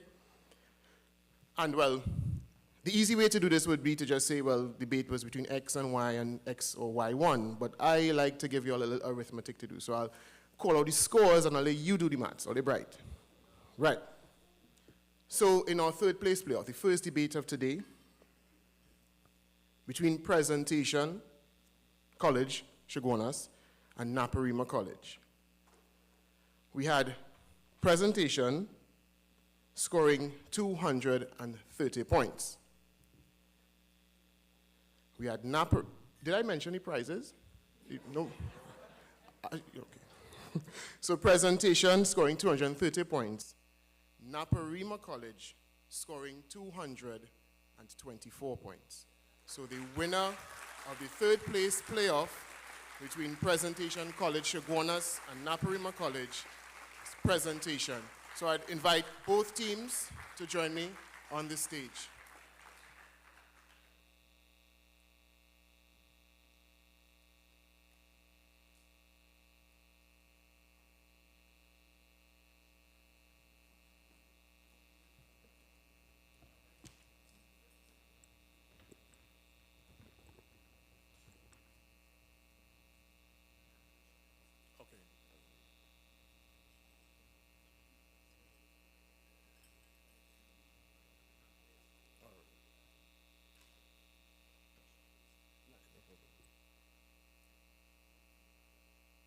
So the fourth place team, Naparima College, now receive their medals and prizes. Can the teacher from Prez join us on stage? From Naparima and Prez as well?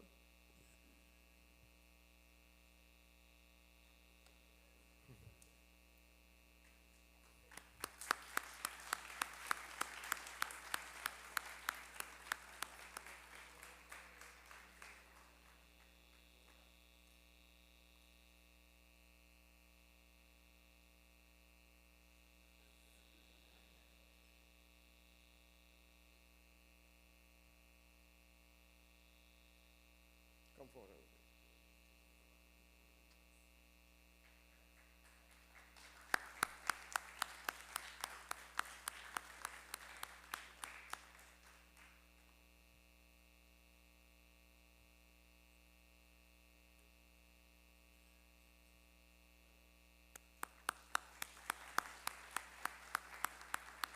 Now remember, as the students receiving the prizes, they are not only the ones who would have been taken part in the debate this morning, but throughout the competition, as well as the substitute on each team. So now for the third place team, Presentation College Chaguanas, step forward and receive your prizes.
So once again, congratulations to both Naparima College and Presentation College, Shigwanas.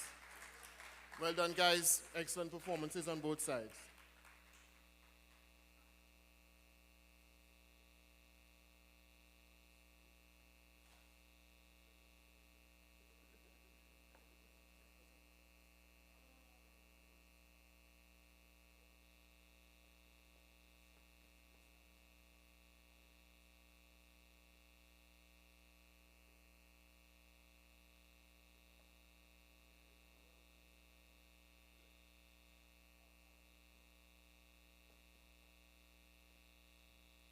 This photography is an elaborate thing, huh?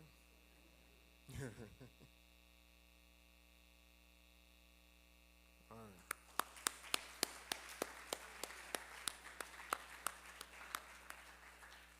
Don't forget, we will also have time for group shots and so on after the event has come to an end. Yes, Mr. Hussein, your job is done now. Thank you again to all of the competitors. Okay.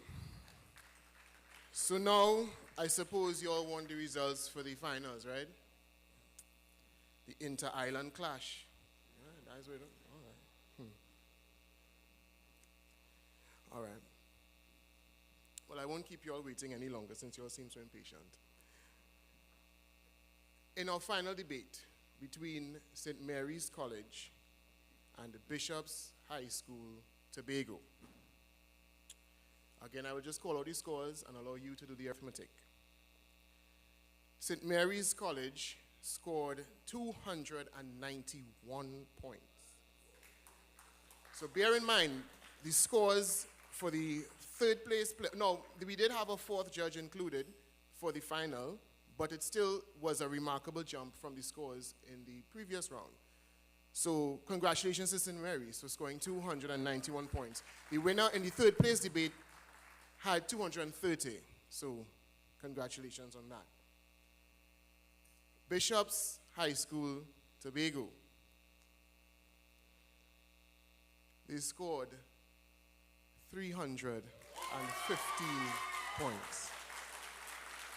So, the winners of the Land Settlement Agency's National Secondary School Debate Competition, Bishop's High School, Tobago, with a whopping 315 points.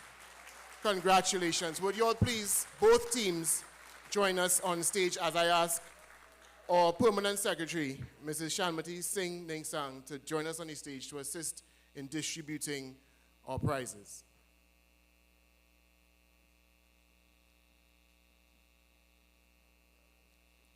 Congratulations, guys and girls. Excellent, excellent performances.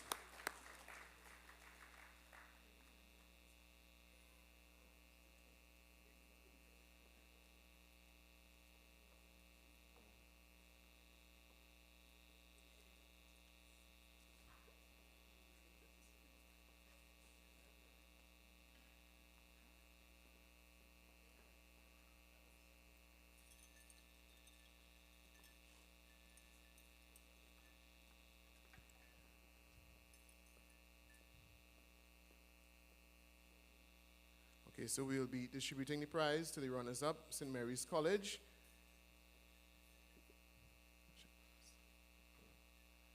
So you guys step forward one by one.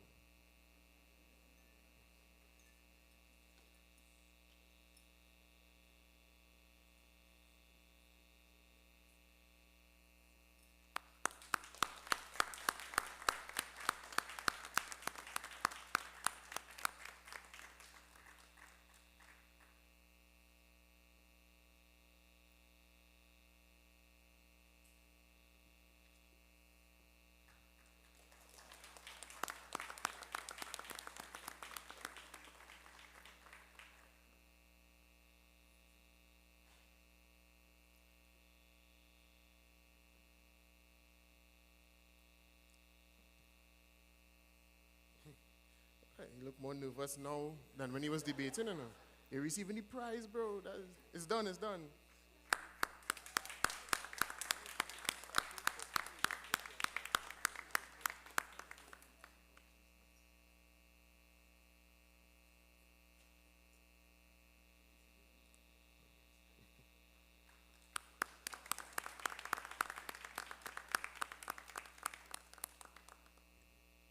And in case you would have forgotten, the prizes being distributed to the runners-up right now include laptops.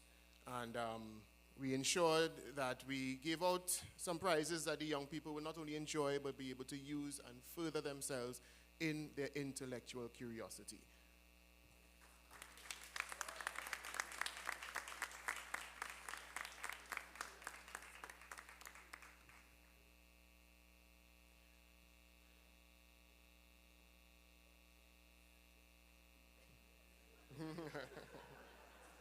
So the height and the hair posing a problem.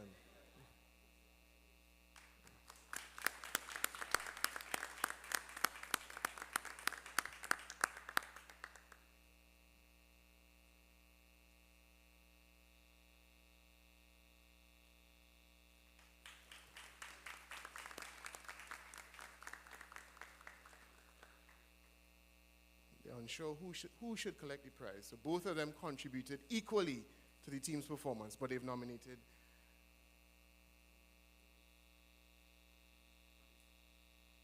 all right.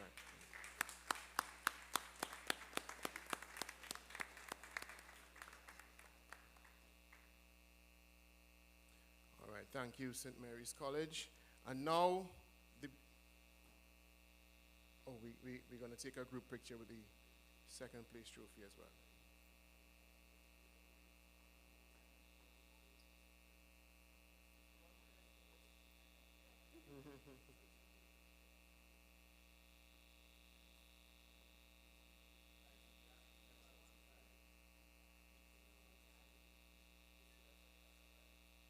Come forward a bit. Come forward a little bit.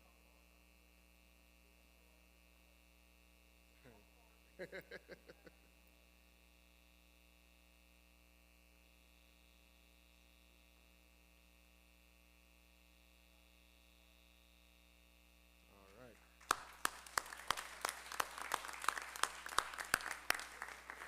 And now for our winners, our champions, Bishop's High School, Tobago.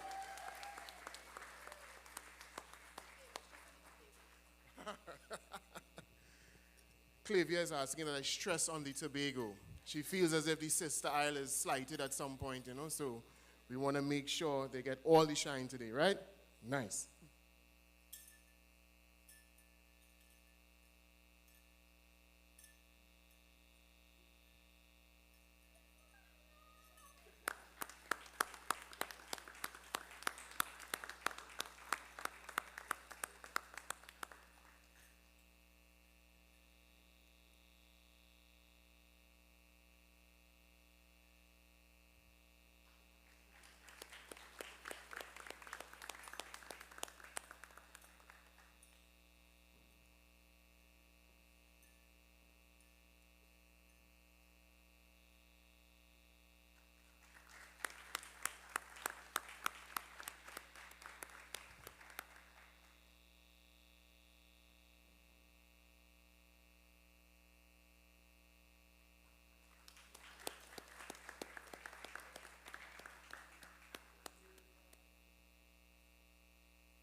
We could definitely look forward to seeing this young lady on a stage at some point later on in her life, whether it's debating, whether it's drama, or like I said, spoken word, whatever it is, she'll be on a stage at some point later on.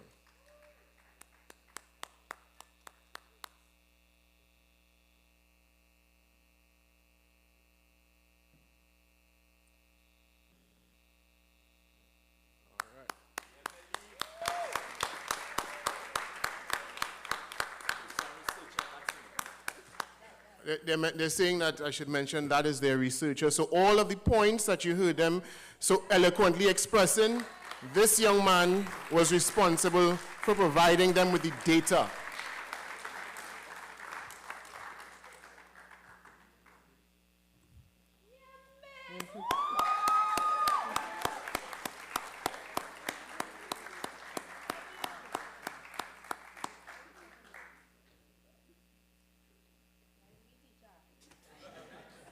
You'll just step forward for the group photo.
So congratulations again to our finalists, St. Mary's College, the runners-up, and our champions, Tobago, Bishop's High School, Tobago.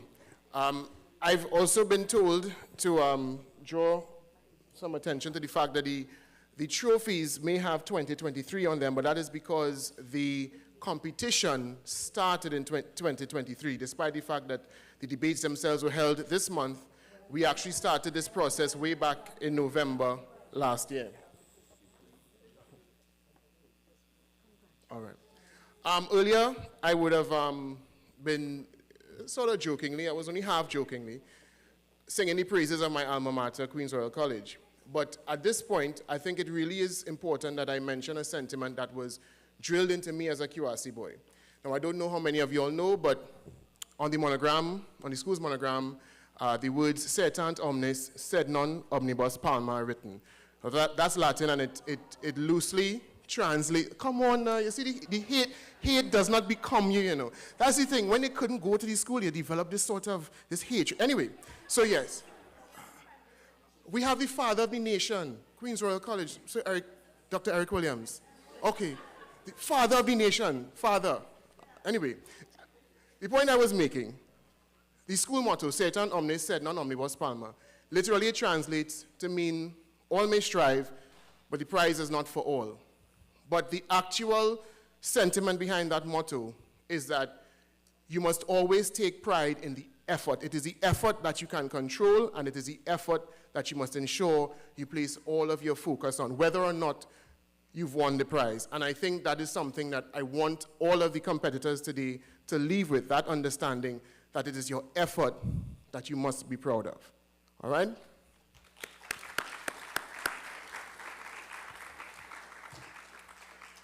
So that brings us to the end of today's proceedings. A reminder to everyone that, yes, the refreshments are still available. I wasn't joking about that.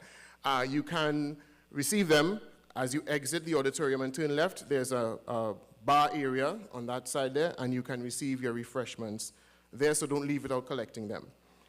To the dignitaries and other specially invited guests, we say thank you for helping to punctuate today's event with your presence. To the management and staff of the LSA, and particularly those of the Community Development Unit, we say thank you for your tireless effort in putting this entire event, this entire competition together.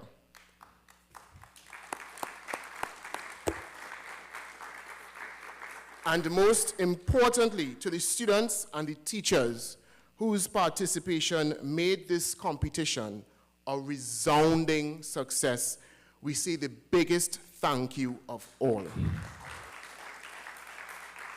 So as we've come to the end of today's proceedings and you make your way out of here, I want to wish you all safe journeys to your respective destinations, and thank you again for your attendance and participation. Good afternoon.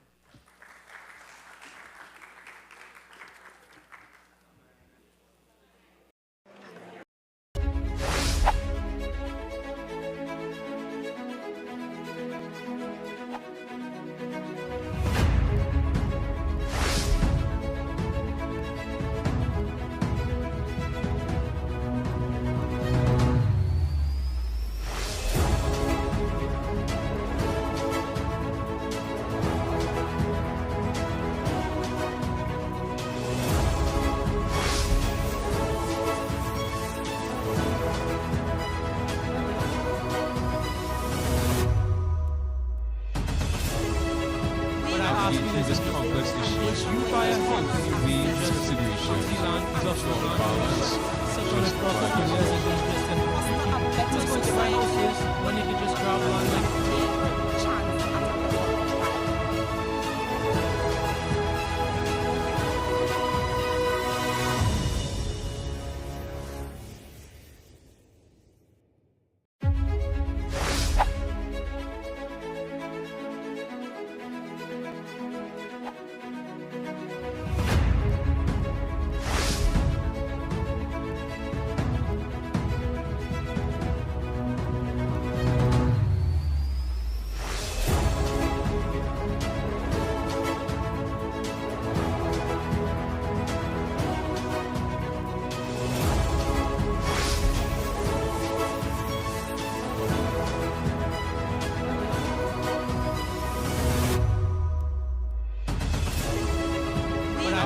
this complex issue. You buy a house in a wage situation. The land is of your powers. Such as property just going to buy houses when you can just grab land like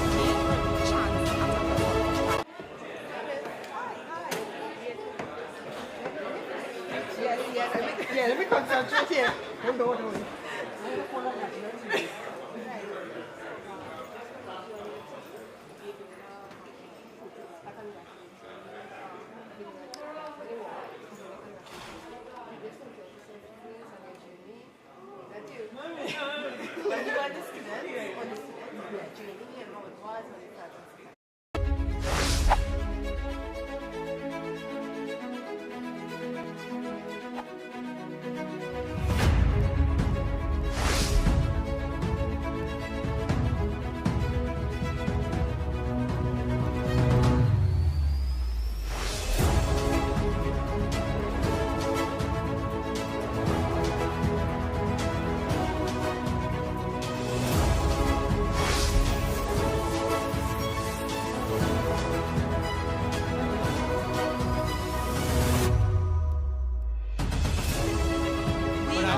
this complex issue. You buy a house in a wage situation. The land is of your powers.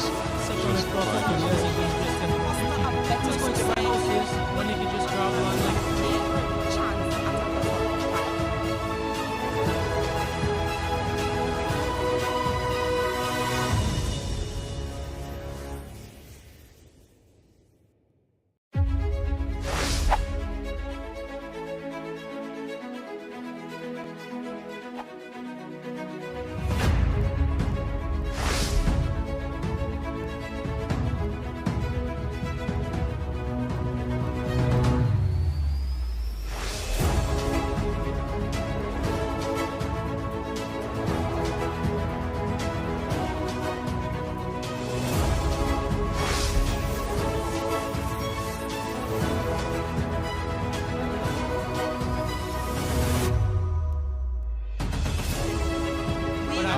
this complex issue. You buy a house in a wage situation. The land is of your powers. Such as property just going to buy houses when you can just grab land like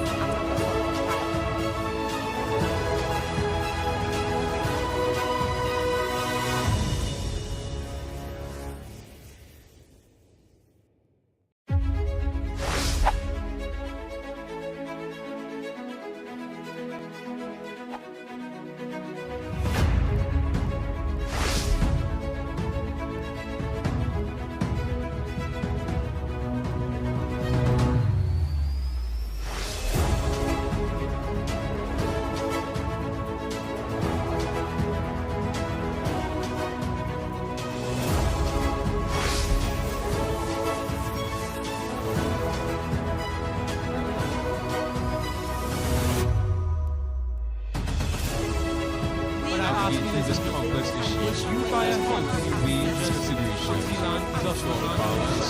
Such as property just going to buy houses when you can just grab land like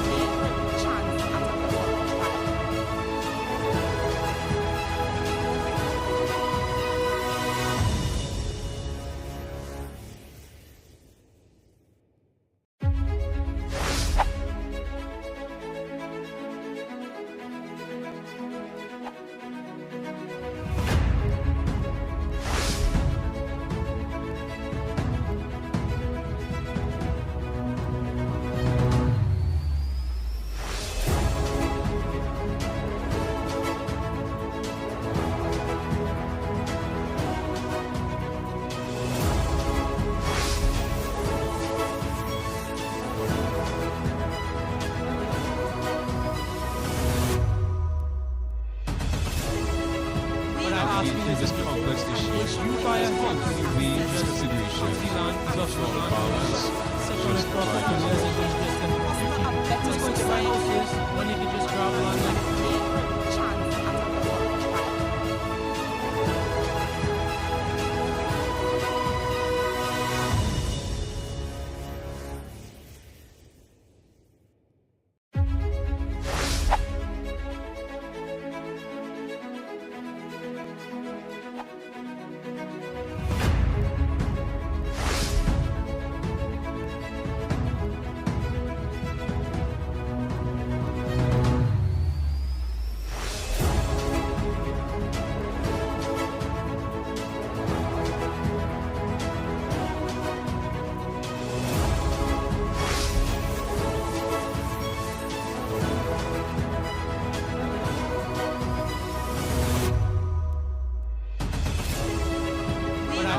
This complex issues. You buy a home, we just a situation. The land is offshore the powers. Just provide us. just going to buy houses when you can just grab land and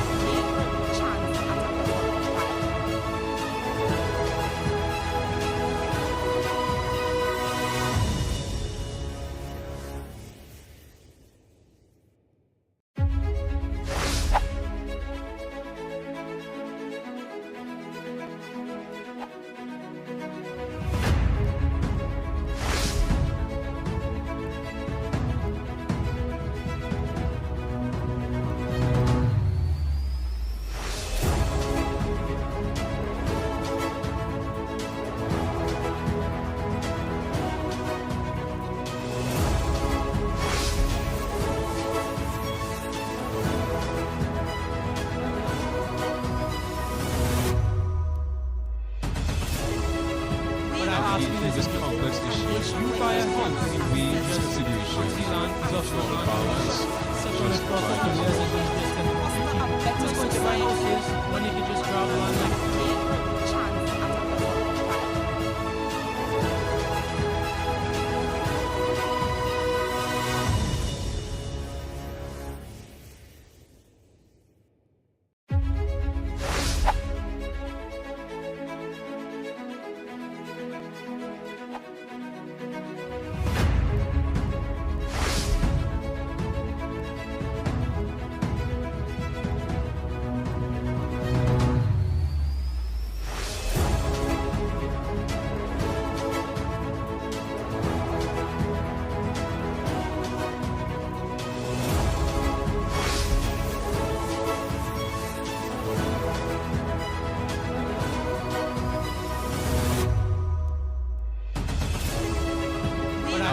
This complex issues. You buy a home, we just a situation. The land is offshore the powers.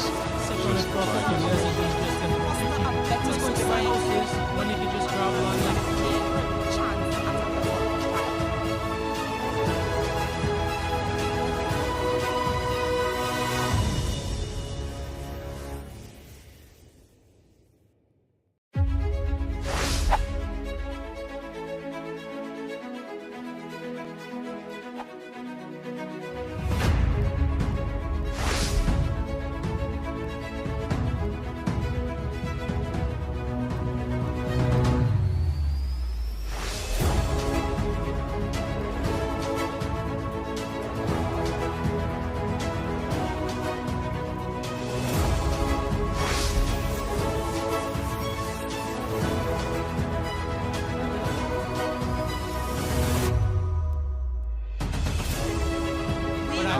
This complex issues. You buy a home, we just a situation. The land is offshore the powers. Just provide us. just going to buy houses when you can just grab land and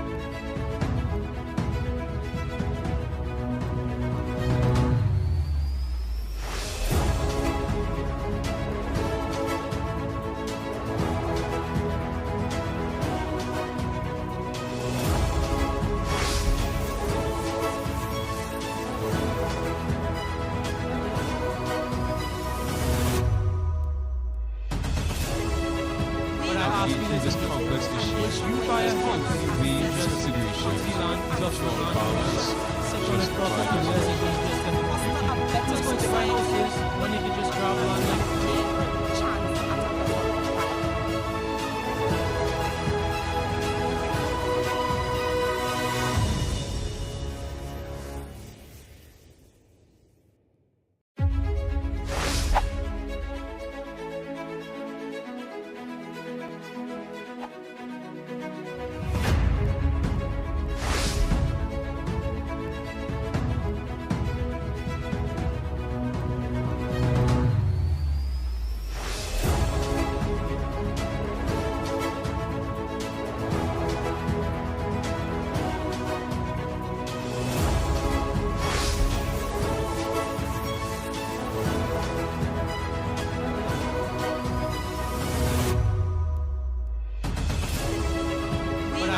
this complex issue. You buy a house in range consideration. The land is offshore powers, such as property just going to buy houses when you can just travel on this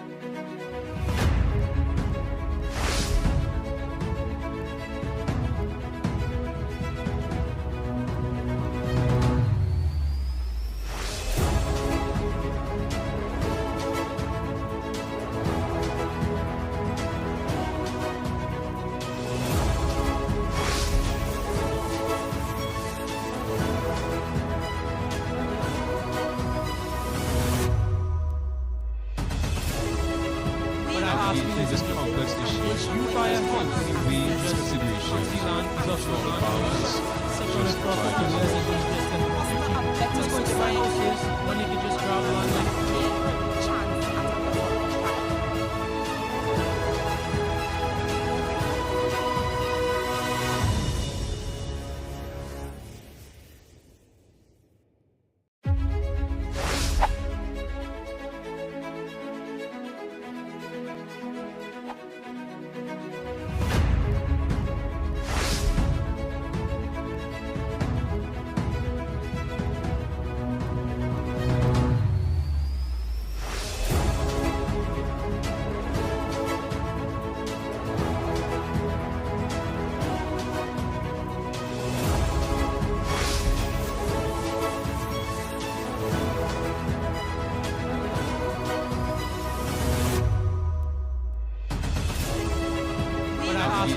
complex issue. You buy a house in range consideration. The land is offshore powers, such as property just going to buy houses when you can just travel on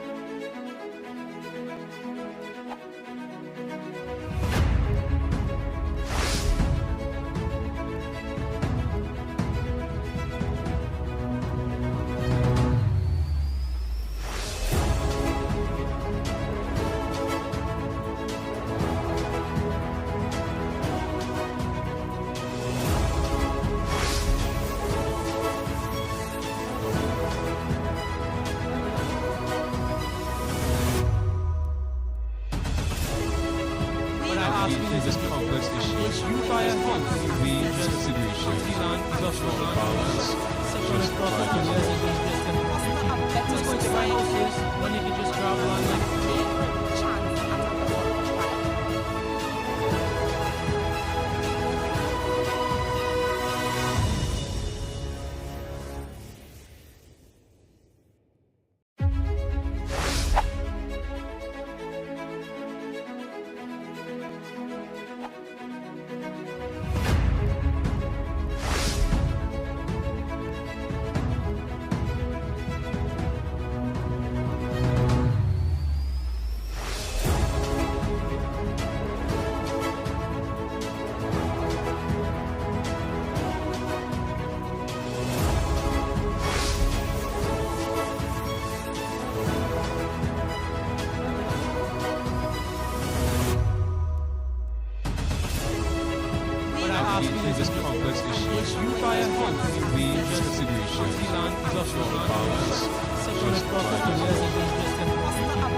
consideration. The land is of no balance. Such as property just going to buy houses when you can just grab land like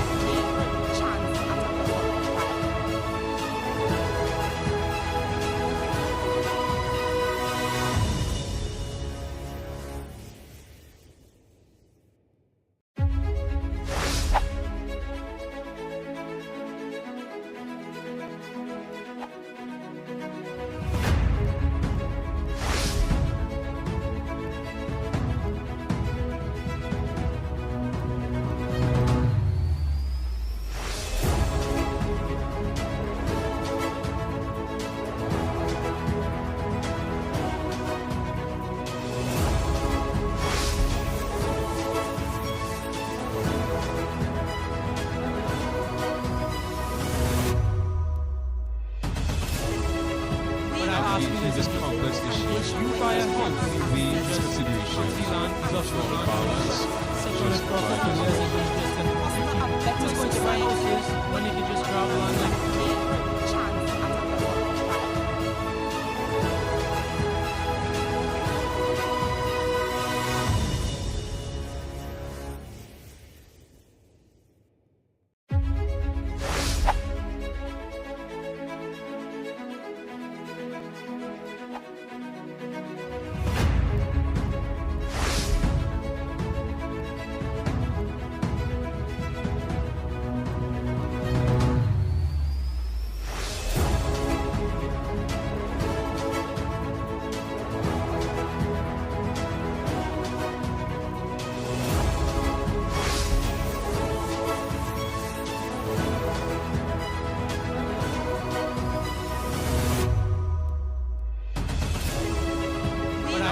this complex issue. You buy a home will be just consideration. The land is of no balance. Such as property just going to buy houses when you can just grab land like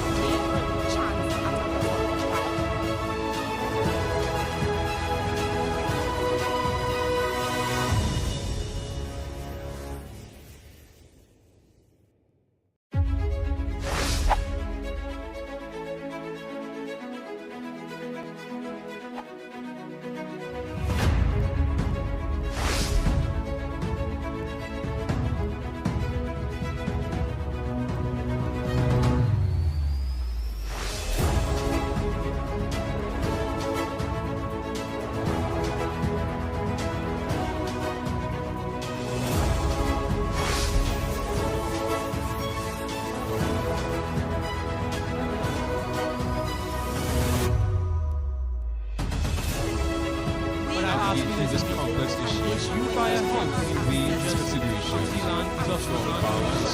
Such as property just going to buy houses when you can just grab land like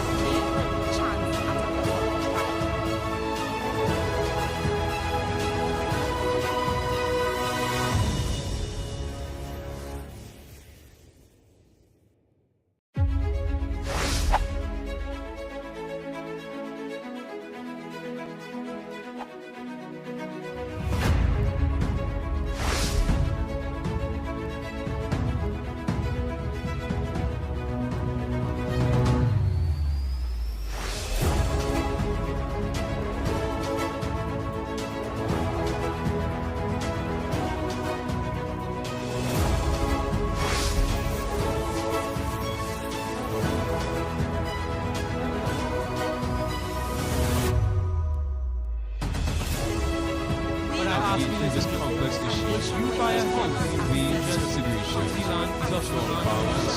Such as property just going to buy houses when you can just grab land like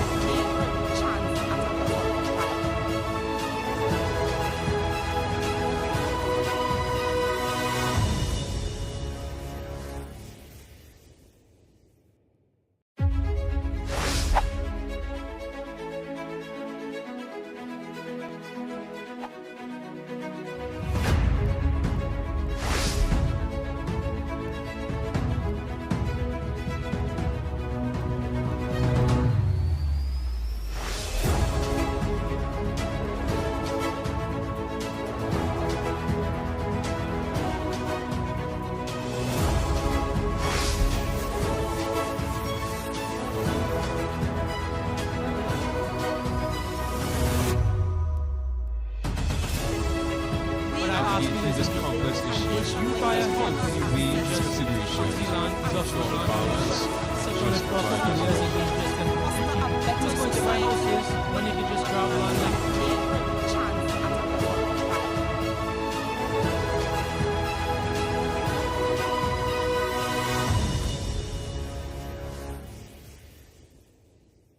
of this national debate. Now, my name is Clavia Simpson.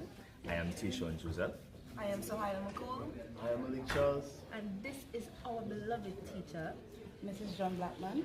And we are so, so grateful not only for this opportunity to be here, but just the exposure that we got. We know that Tobago, even though we are on the sister isle, all the implications that would have had to be put in place for us just to be here, and we are so grateful, we are so thankful. We were treated so, so, so, so well, and we are just saying thank you so much. And we had a journey from the semi-finals, quarter-finals, having to wake up crazy hours of the morning just to catch a flight, just to come and debate.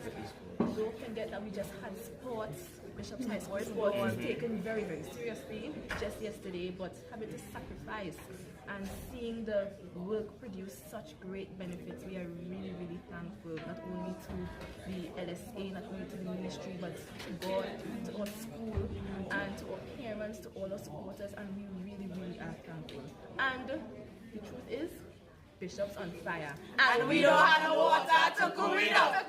To cool it up. Bishop's on fire and we don't have no water to cool it up.